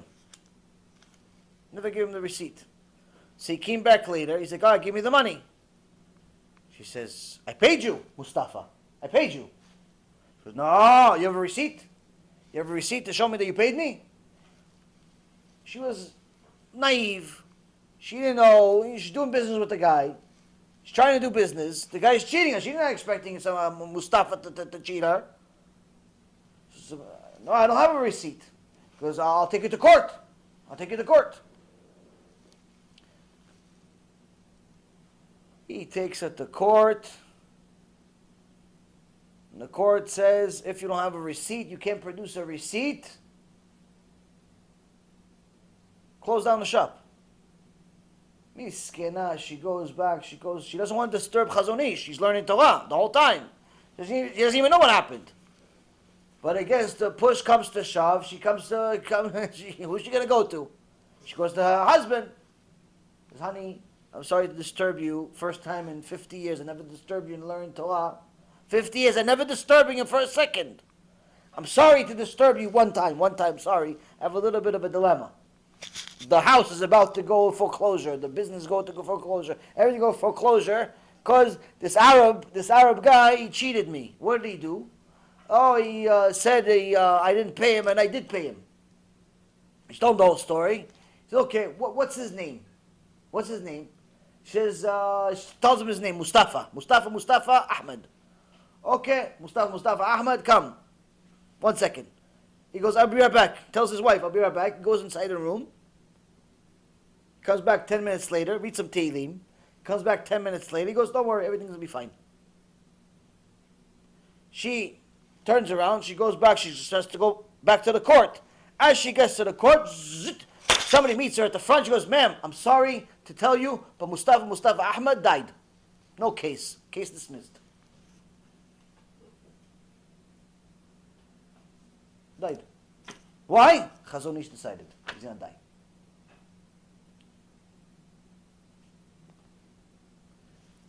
Someone who learns Torah lishma, for its own sake, merits many things. What's many things? Many things has no limitations. If you want to say it's money, you're limiting it. You want to say it's a good woman, you're limiting it. You want to say it's kids, you're limiting it. Many things, the Mishnah says, Rabbi Meir says, many things. Endless. Hashem literally changes nature for you. But what do you think? It's easy to be Chazon Ish? You think it's easy to be Rav Ovadia when everybody laughs at you because they told Rabbanit Ovadia, Rabbanit Margarit, they told her when they first got married, the whole house was one room, not one bedroom, one room. The whole house was one room. The whole house. Rav Ovadia, him and his wife and 6 kids, one room, not one bedroom, one room, no kitchen, bath, no, just one room, the whole thing. The sisters of the Rabbanit told her, "What does he do all day?" She says, he writes and he learns. He goes, "What are you going to do, eat the books? What are you going to do, eat the books?" They made fun of her. Who laughed last? Who's in Gan Eden right now? Who's in Olam Haba next to Moshe Rabbeinu, Rabbi Akiva? Who? So yeah, you sacrifice 50, 60, 70, 80, 90, 100 years here. Yes, you sacrifice. But for what? Do you have the merit? Do you have the strength? Do you have the emunah? These are big decisions. But the point is that this Mishnah is starting to teach us something a little different. While the other 5 chapters that we learned up to now dealt with the moral and ethical characters development, different mussar to develop our characters. This specific chapter, this entire chapter, is going to teach us about the beauty of Torah itself.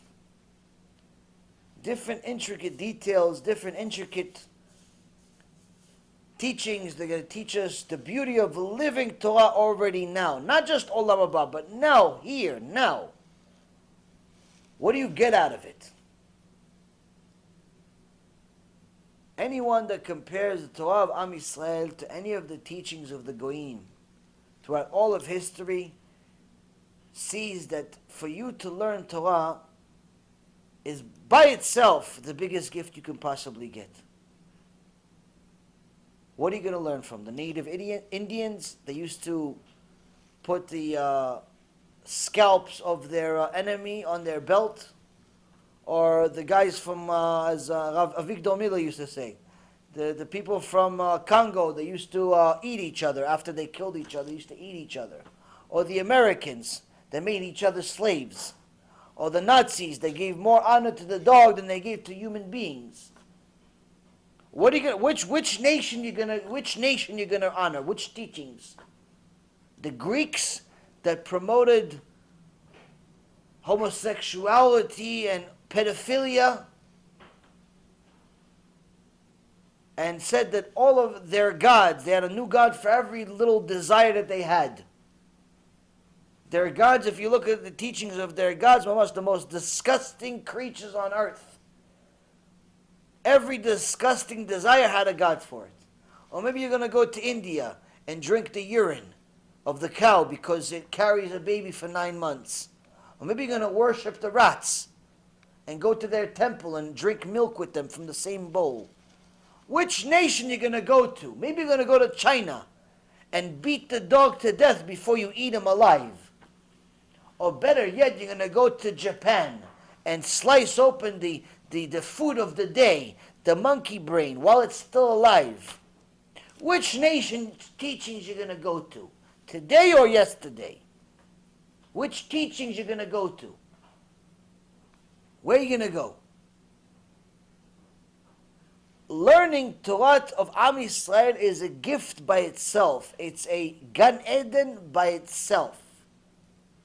And this chapter is going to teach us many of the other reasons of why it's Gan Eden. Any questions?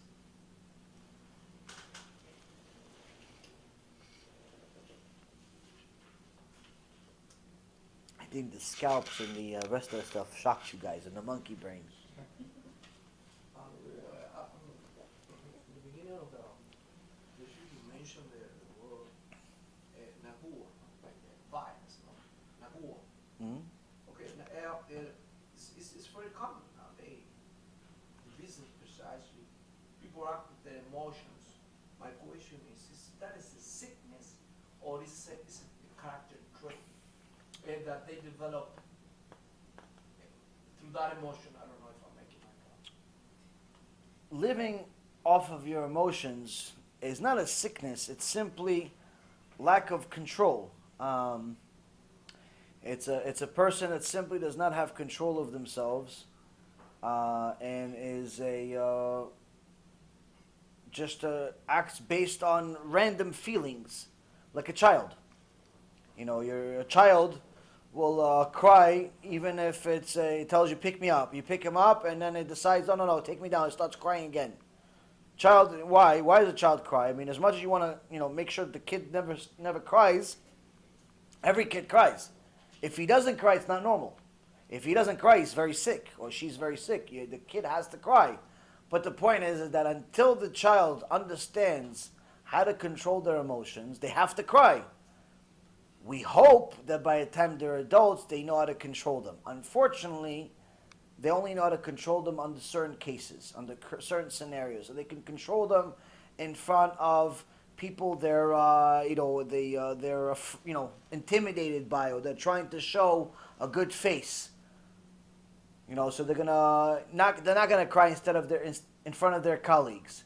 They're not gonna cry in front of their enemy. They're not gonna cry in front of their teacher, but they're gonna cry in front of their friends. They're gonna cry in front of their boyfriend, in front of their girlfriend, in front of their husband, in front of their parents. Not because necessarily what happened warranted crying, is that they allow themselves the expression of their emotions differently next to different people. But certain people don't just do that. They simply start crying or start exerting lack of control in their emotions anytime they hear something they don't like. So you'll see sometimes a person lose their mind at, let's say, the bank teller. Why? Because the bank teller says, listen, you don't have any money in the account, I can't lend you any money. And the guy loses his temper on the bank teller, even though it's not the bank teller's fault. Why? Because he doesn't know how to control himself. So, unfortunately, this is very, very common today, and it's in certain places it's actually even admired, that people that don't know how to control themselves. But it's not a sickness. It's just simply a person that's getting closer and closer to being a monkey, closer and closer to being an animal. And that's what we learn Mussar in order to control our emotions. But the only way you could truly control your emotions is by learning what you should feel and why. The Eastern medicine type of thought, like for example Chinese and different type of meditation, tries to teach you to suppress your feelings. Don't exert anger because you should contain it. Don't be angry. Don't show that you're angry. Contain it inside. Like the book The Art of War teaches a lot of this type of teachings, that if you're not going to win a battle, then run away, and so on. I read this many years ago. But the truth be told is that this Eastern type of philosophy has many, many flaws in it. And the reason why is because it teaches you how to suppress feelings deep inside and not how to control them. By controlling them, we don't say don't exert your anger. By controlling, we mean know when to have them and when not. Know when it's justifiable to have them and when not. Know when it's justifiable to have anger, and know when it's not justifiable to have anger. Now, since they think that they believe in an idol, and you are your own God, in essence, there's nowhere to go. But since we believe as Jews, we believe that everything comes from God, the creator of all creations, we know that there's really no real reason to be angry. Because if you're angry at God. You're not angry at the person, because the person that's causing you to be angry is a messenger of God. Point being is that Torah teaches us not how to simply control our exertion of anger. The Torah teaches us how to not have anger at all. Because there's no reason to, because if you really have emunah in Hashem, you know that whatever is happening in your life is from Him. So why are you angry? Same thing with sadness, same thing with all other feelings. So a person that doesn't have control of their emotions, in today's world, he's the norm. He's normal, but he's normal not being good. Next.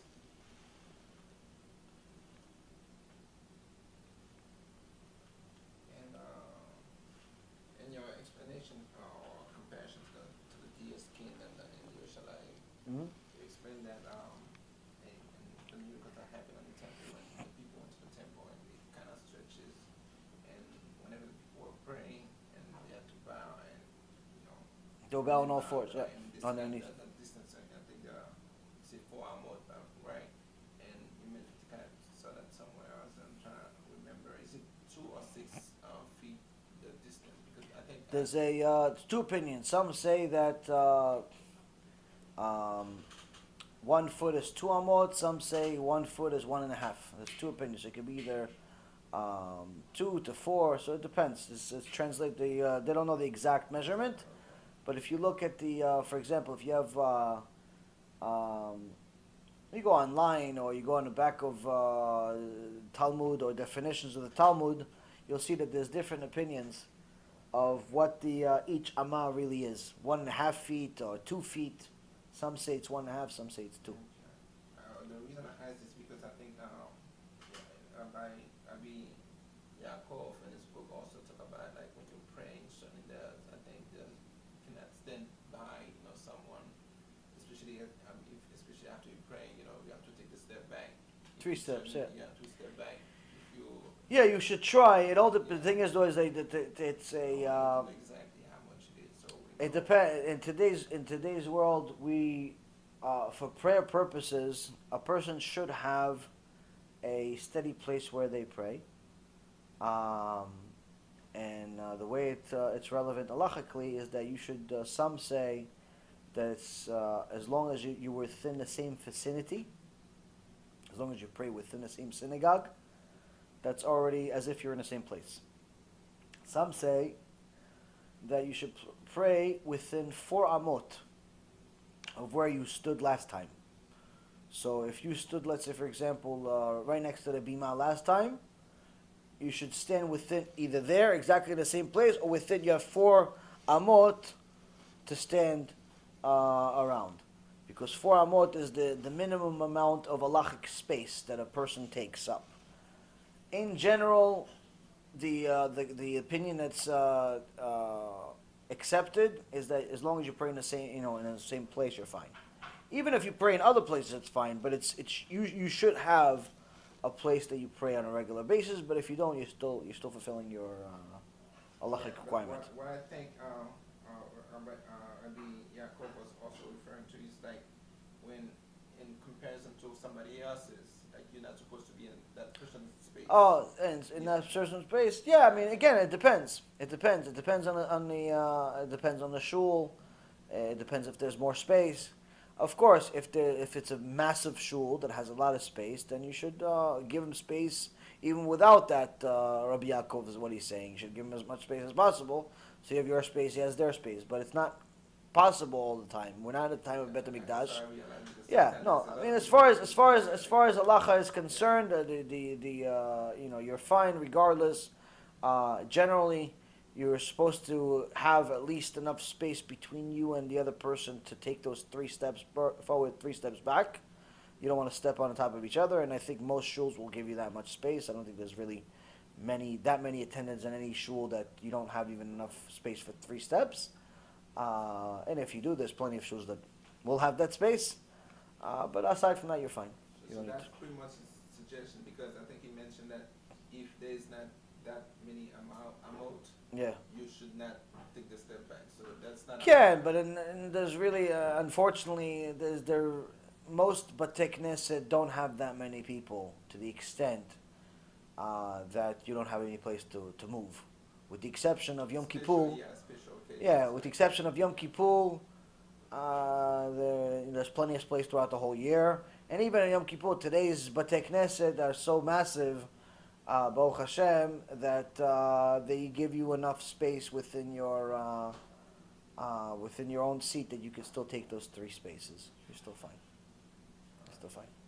Also, And I believe that for those purposes they hold on the amot being the smaller measure, the 1.5 feet, and not the 2 feet.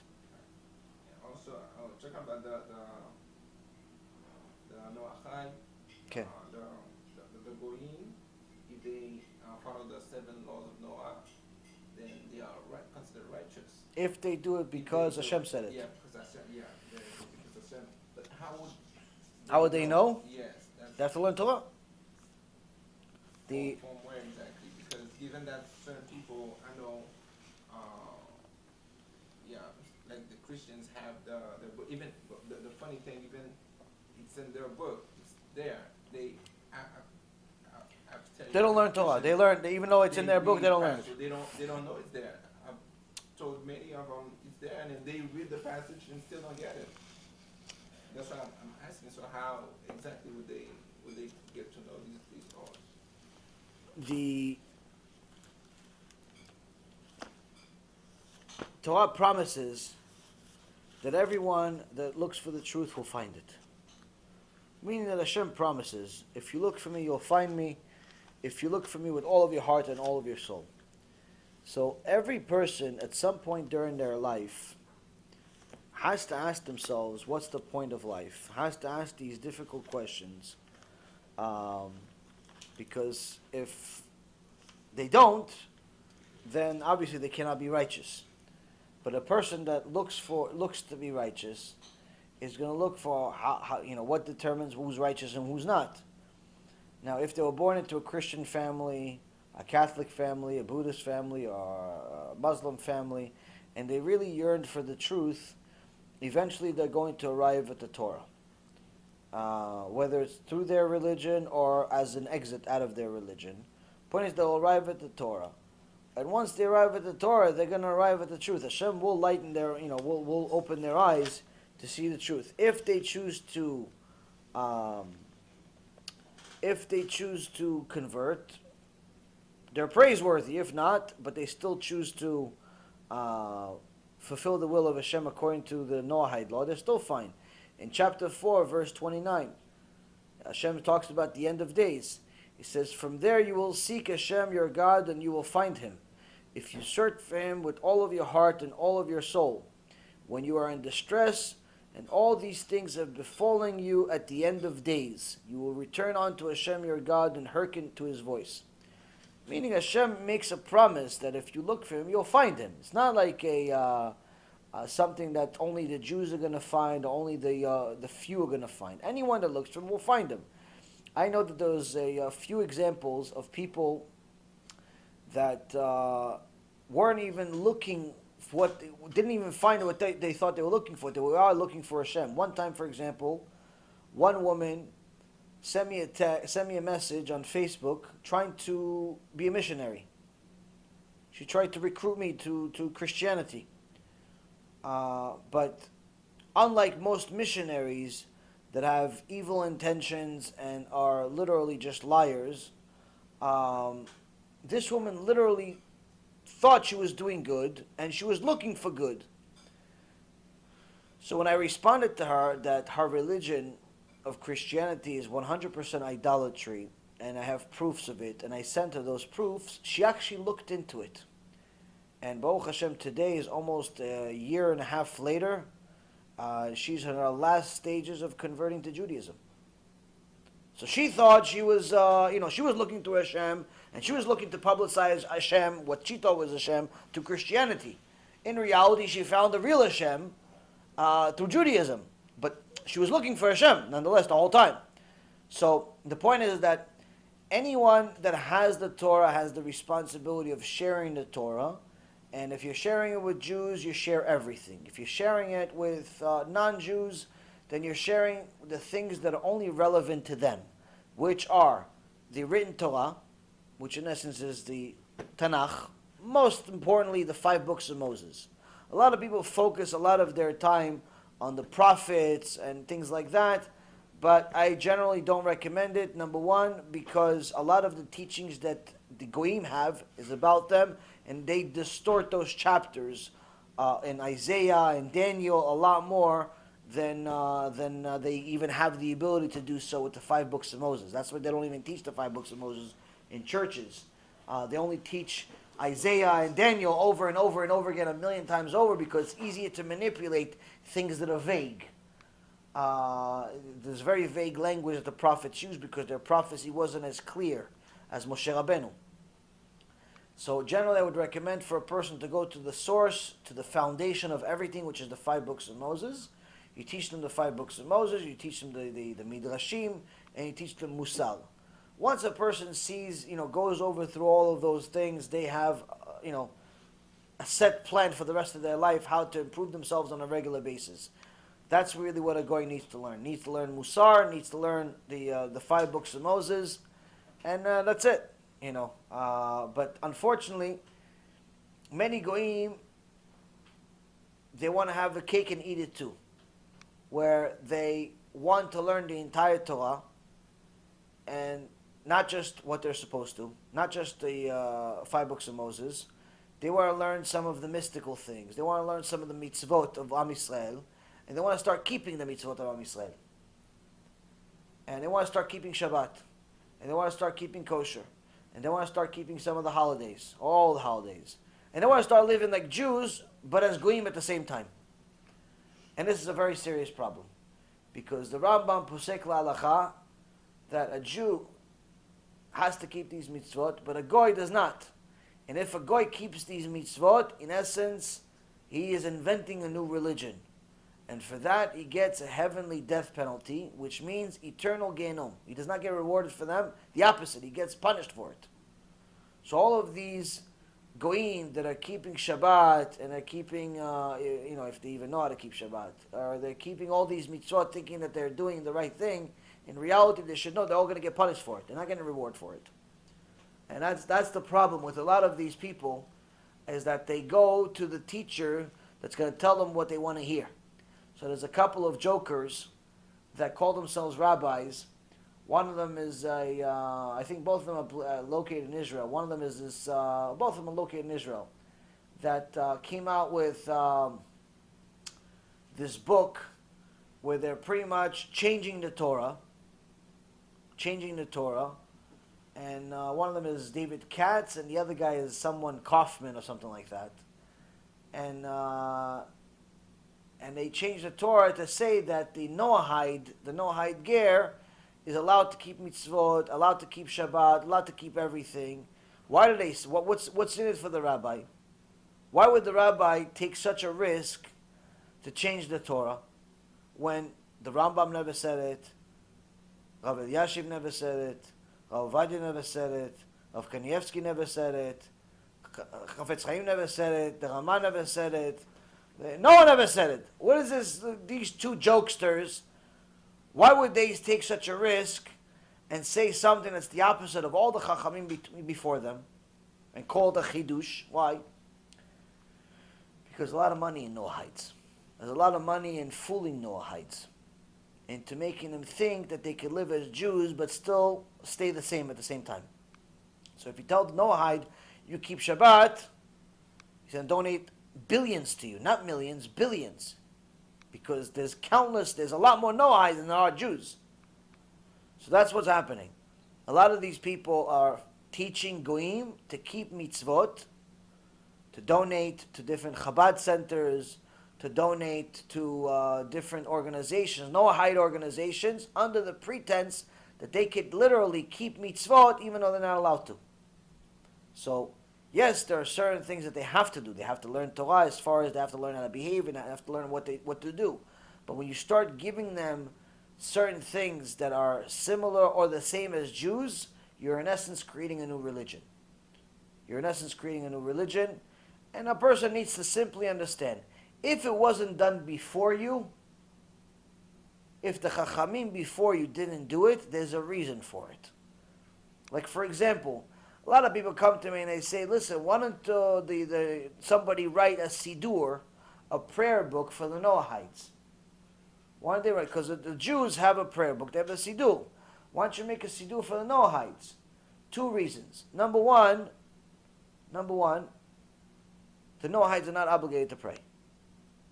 They could, they should, but they're not obligated to do it. Number 2, which is even more important, is that the Chachamim, they were much greater than we could ever be, from previous generations, from the days of the Gemara, from the days of the Mishnah, from the days of the Rambam, from the reigns of the Ramban, from the Shulchan Aruch, from the recent generations. They never did it. Who am I to do it? If they didn't do it, what makes you think that it's okay to do it now? What? There's more Noahides today than before? No, there's always been a lot of them. So people that are trying to write new prayer books for Noahides, new this, new that for Noahides, they're simply making a mistake. And that's why many of the Chachamim went against Chabad, by the way. The Lubavitcher Rebbe that tried to promote teaching the Noahides in masses, they went against them for doing it. Because they said, listen, you should spend all the extra resources for Jews.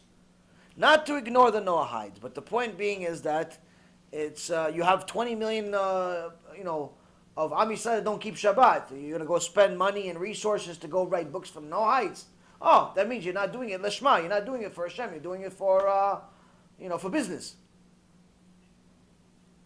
So yes, everybody means well, but the point being, Rabotai Kareem, is that a person needs to know your priority is Am Yisrael. Am Yisrael is Jews, or people that are trying to convert to Judaism, but not people that have decided to stay Noahites.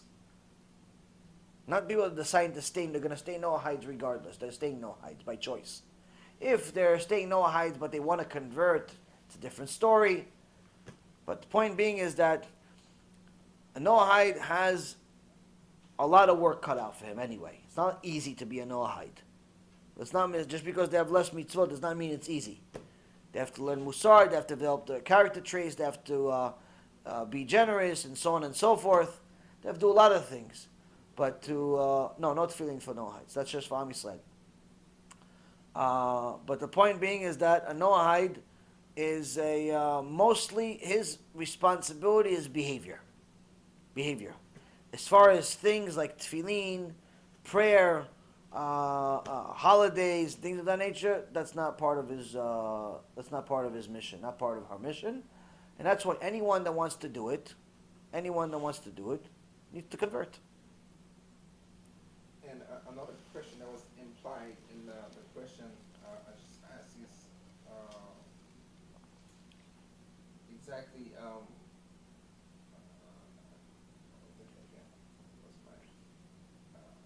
Yes, I mean, is it possible that Noah get to to those laws or get to be a righteous man without even getting to the Torah? And the reason is because the story of Job, and also sometimes you meet people that are I know they're not there yet, but with their traits, the character traits and their behavior and all that, you feel like they could get to a certain level, but at least if they leave that avodah zarah. Not. So with that said, is it Yeah, I mean there are definitely good people that are not Jews. There's no question about it. There's plenty of good people that are not Jewish. To be honest with you, one of the best people that I know in my life, my whole life, is not Jewish, and he is unbelievably good. He's very, very kind, very warm, very just a superhuman being, and he's not Jewish. And he believes in a form of Christianity, not quite idolatry, but not quite kosher either. Nonetheless, he has fantastic character traits. But he has also, like everybody else, has other things that are flawed. Point being is that if he were to learn Torah, I think he could become a major tzaddik. So you could be a decent human being if Hashem gave you certain character traits and you're able to control yourself naturally. Some people are just naturally calm. Some people are naturally more generous. Some people are naturally more angry. Some people are naturally more mellow. Some people have natural instincts to do certain things, or some people just go through life experiences that teach them otherwise. Point being is that you could be a decent human being without necessarily being Jewish, but to be righteous, to be a tzaddik, you could only be with Torah. Why? Because you need to know how to define righteous. So a person can be generous, on one hand, he can be very, very generous, but he could also be a very angry person at the same time. So yes, he has one good character trait, so he can be very, very generous. But at the same token, if his wife looks at him the wrong way, he wants to tear her head off. Excuse me. A person could be, very, very good at one thing and very bad at something else. So only the Torah is going to give you the full teachings from, Aleph ad Taf, from A to Z, of how to achieve completion, how to achieve complete righteousness. So yes, you can have natural instincts or natural abilities or even things that you've developed yourself that make you a decent human being. No questions asked. I know plenty of people that are not Jewish that are decent human beings. But to achieve completion, only through the Torah. Only through the Torah. There was actually a person at the time of the Rambam, an Arab sheikh, came into town, and the Rambam wrote that it's impossible to achieve true humility without Torah, because humility is the highest of all midot. It's the foundation of all good character traits. If you have humility, you have everything else. True humility, not humility in front of people. Humility even when it's not in front of people. So there was one Arab sheikh that came to town, and everyone said this guy is the most humble of all. Even though he's a millionaire, when he hosts guests, he serves them himself. He takes off their shoes. He acts like a little Avraham Avinu. He washes their feet. So the Rambam was very curious, and he followed this person for a while, and he saw, wow, he really showed unique character traits that a humble person has. And the Rambam was dumbfounded to say, how could it be that he achieved true humility without Torah? He's an Arab. So before the guy left town, he came by the Rambam, and he said, yeah, I wanted to say goodbye to you. He's like, oh yeah, it was very nice to meet you. So long. So then the Arab turned around and said, by the way, aren't I the most humble of all people? And the Rambam understood, like, okay, now I understand the truth. The truth is, yes, he's humble, but it's all a show. It's all fake. So some people, many people, are fake humble. There's a lot of people that are fake humble. Fake opening the door for you, as if they care. Fake this, fake, a lot of fake things. Fake there's plenty of. True humility is only achieved through the Torah. So again, there's certain people that have natural good instincts and good character traits through experience, through certain teachings they have and so on, but the ultimate completion could only be achieved through Torah. And a person needs to know that if they have the opportunity to convert, they should do it immediately. Simple reason is, you have an opportunity to be the firstborn of Hashem. Why would you delay it if you have the ability? Some people say, yeah, but it's hard. Oh, if you think it's hard, then don't do it. If that's the first thing that comes to your mind about conversion, that it's hard, then don't do it. You're not ready. Oh, but they're not accepting. Oh, exactly, they're not accepting, so don't do it. Like, if you already have bad things to say about Am Yisrael, don't do it. Not that Am Yisrael is perfect, but the reality is, if that's what you could already see from the outside already, don't do it. You'll just become a bitter convert, and there's plenty of those. There's plenty of those. Next. Someone who learns Torah but doesn't get to develop their yirat shamayim, meaning that the Torah is not affecting them, how do they go about really, since we know that yirat shamayim, it doesn't come naturally to a person, and they have to really look for it, and if it's not instilled in them to really look for the fear of Hashem, how do they make that Torah that they learn but not really getting any fear from it to make it useful in a way that they will eventually get to the fear of Hashem? Rabbi Yaron says that Torah Lishma, to learn Torah for the sake of Torah, means to learn Torah in order to get Yirat Shamayim. So if a person really learns Torah for the sake of learning Torah in order to serve Hashem, then he will attain Yirat Shamayim. But if he hasn't attained Yirat Shamayim, that simply means that his Torah is not learning for Yirat Shamayim, he's learning to show off that he knows stuff. He's learning for the sake of telling people he knows stuff. He's learning for the sake of something else. It's not for Hashem. It's not pure. So the more pure his Torah is, the more he'll have Yirat Shamayim. Now, in order to attain Yirat Shamayim, a person, or any good midah that a person has to have, he has to delve into it. He has to think deeply about things. Like a lot of the things we do here in a shiur is we cover things superficially.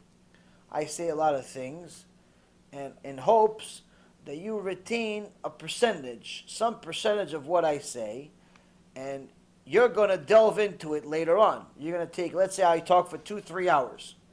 You're not going to remember the 3 hours. I don't remember the 3 hours, and I said it. So you're not going to remember the 3 hours. But I'm hoping that 1, 2, 3, 4, 5, 10 points, depending on your abilities, and Siyata Dishmaya, you're going to retain a few of those points. What does it mean to retain a few of those points? You're going to continue to think about those points and develop them mentally. And now, the next time you study on your own, or again in another shiur that we do, you're going to look for those points again, to be repeated in another perspective. You're going to constantly look for it. So, for example, when we learn Sefer Bereshit, we learn Sefer Bereshit this week, Parashat Bereshit. Now,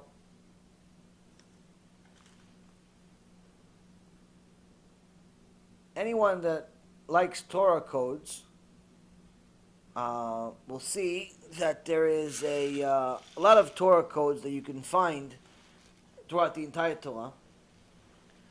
One of them is that in Sefer Bereshit, where you, on the first word, Bereshit, if you go to the letter Taf in the first word, which is the last letter of the Hebrew alphabet, and you count 50 letters, you get to the word Tehom. And you count 50 letters, and you get to the word Vayera, and then you count 50 letters, you get to the word Elohim. Now, each 50 letters, you get another letter, and you end up spelling the word Torah. Now, there's many places in the Torah that you can find the word Torah without codes. What's interesting here is that the Professor Shul that found this specific code says it's very interesting because we see here already in the first verse of the Torah that Hashem already has the instructions of when to give the Torah, which is 7 weeks plus 1 day after Yetziat Mitzrayim, after we left Egypt.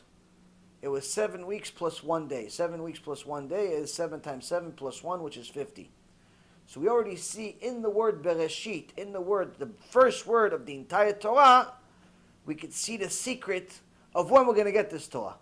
When we're going to get the Torah, 7 weeks plus 1 day, 50 days after we exit Egypt. Point is that anyone that wants to look, for example, so now you learn this here. Okay, I just gave you something that you may or may not heard before. So now this may affect you in one way or another. You're going to continue thinking about it. And you're going to go home and say, okay, what else can I find in this word Bereshit? What other secrets is there in this word Bereshit? What other secrets are in this Parashat Bereshit? What other secrets are in this? And you're going to look into it on your own, either mentally or actually. You're going to look into it. Or perhaps you're going to like the fact that I found the word Torah. And you're going to say, where else in the Torah does it say Torah? Which is a common word, but I'm giving you an example. Maybe you're going to look for something else. So you'll also see that, for example, in another code that you have in this Sefer Bereshit is in the verse that you say on Shabbat. Yom HaShiva Yechulu HaShamayim V'Haaretz V'Chol Tzevaam, the one that you say before Kiddush. That actual verse is a combination of two verses. It's the last two verses. It's the last two words of the verse that says the end of the 6th day, and then it's the beginning of chapter 2 that talks about how the Hashem created Shabbat. The point being is that if you use Torah codes there too, you count 7 letters. In the verse that talks about Shabbat, you'll see the word Israel, meaning that Hashem gave Shabbat to Am Yisrael. So this is just off the cuff, pure Siyata Dishmaya that I'm coming up with this stuff that's telling you, I have the codes already, but I'm saying how I'm connecting this to what you guys, your question, is that this specific lesson of finding Am Yisrael, finding Shabbat, finding Torah in this parasha may affect you in a certain way, and you'll now want to develop that thought on your own. Maybe something else that I said like the story about the Chazon Ish may affect you, and you want to find out more about that, or something else. The point being is that in a shiur that I'll talk 2 or 3 hours, I'm hoping that you're going to retain a certain percentage of that shiur. 5%, 10%, 20%, 50%, something. That's why I tell you guys to write notes, because that gives you a much higher success ratio, a much higher likelihood of retaining more of the information. Because when you write something down, the Chachamim say it's the equivalent of reading it 7 times. So once you retain some information, you're going to go over it, and you're going to develop it in your head, and now you're going to start looking for it in different places. And as you look for it in different places, in different shurim, tomorrow, the next day, a week from now, 5 years from now, whatever, that thought that began with a simple sentence or a simple chidush can develop into a whole book. So that's a person that is learning for the sake of Hashem. He's learning for the sake of learning. He's eventually going to arrive at everything. He's going to arrive at Yirat Shamayim. He's going to arrive at all the good things in the Torah. A person that's not learning for that reason, he's learning this chidush to prove his friend wrong. He's learning to impress somebody. He's learning to make money. He's learning for the wrong reasons. His thoughts are not going to develop the same way. They're going to be much more limited, and in essence, he's not going to arrive at the truth. So, if a person learns for Shema, eventually he'll arrive at the truth. If not, he can live a life of 70 years and still think and make himself think it's true. Beseder Rabotai, we have a Baruch Hashem first part of this Mishnah. Next week, Bezod Hashem, I think we have a shiur on Sunday. No holidays, right? Finished the holidays. Sunday, Bezod Hashem, we'll have a shiur about the amazing questions about God. I'm not sure if there's going to be a shiur on Tuesday and Wednesday next week. Definitely not Wednesday. Tuesday, I'm not sure. I'll keep you guys... Actually, wait, hold on. Tuesday, what's the date Tuesday? Tuesday's the 10th? Yeah, so no shiur Tuesday and Wednesday. No shiur Tuesday and Wednesday. I'm away. But there's going to be a shiur, Bezod Hashem, on Sunday. On Sunday, there's going to be shiur. Tuesday and Wednesday, I'm going to be in New York, Bezod Hashem. So, don't worry, I'm coming back just for a day. Baruch Adonai Leolam, Amen ve'amen.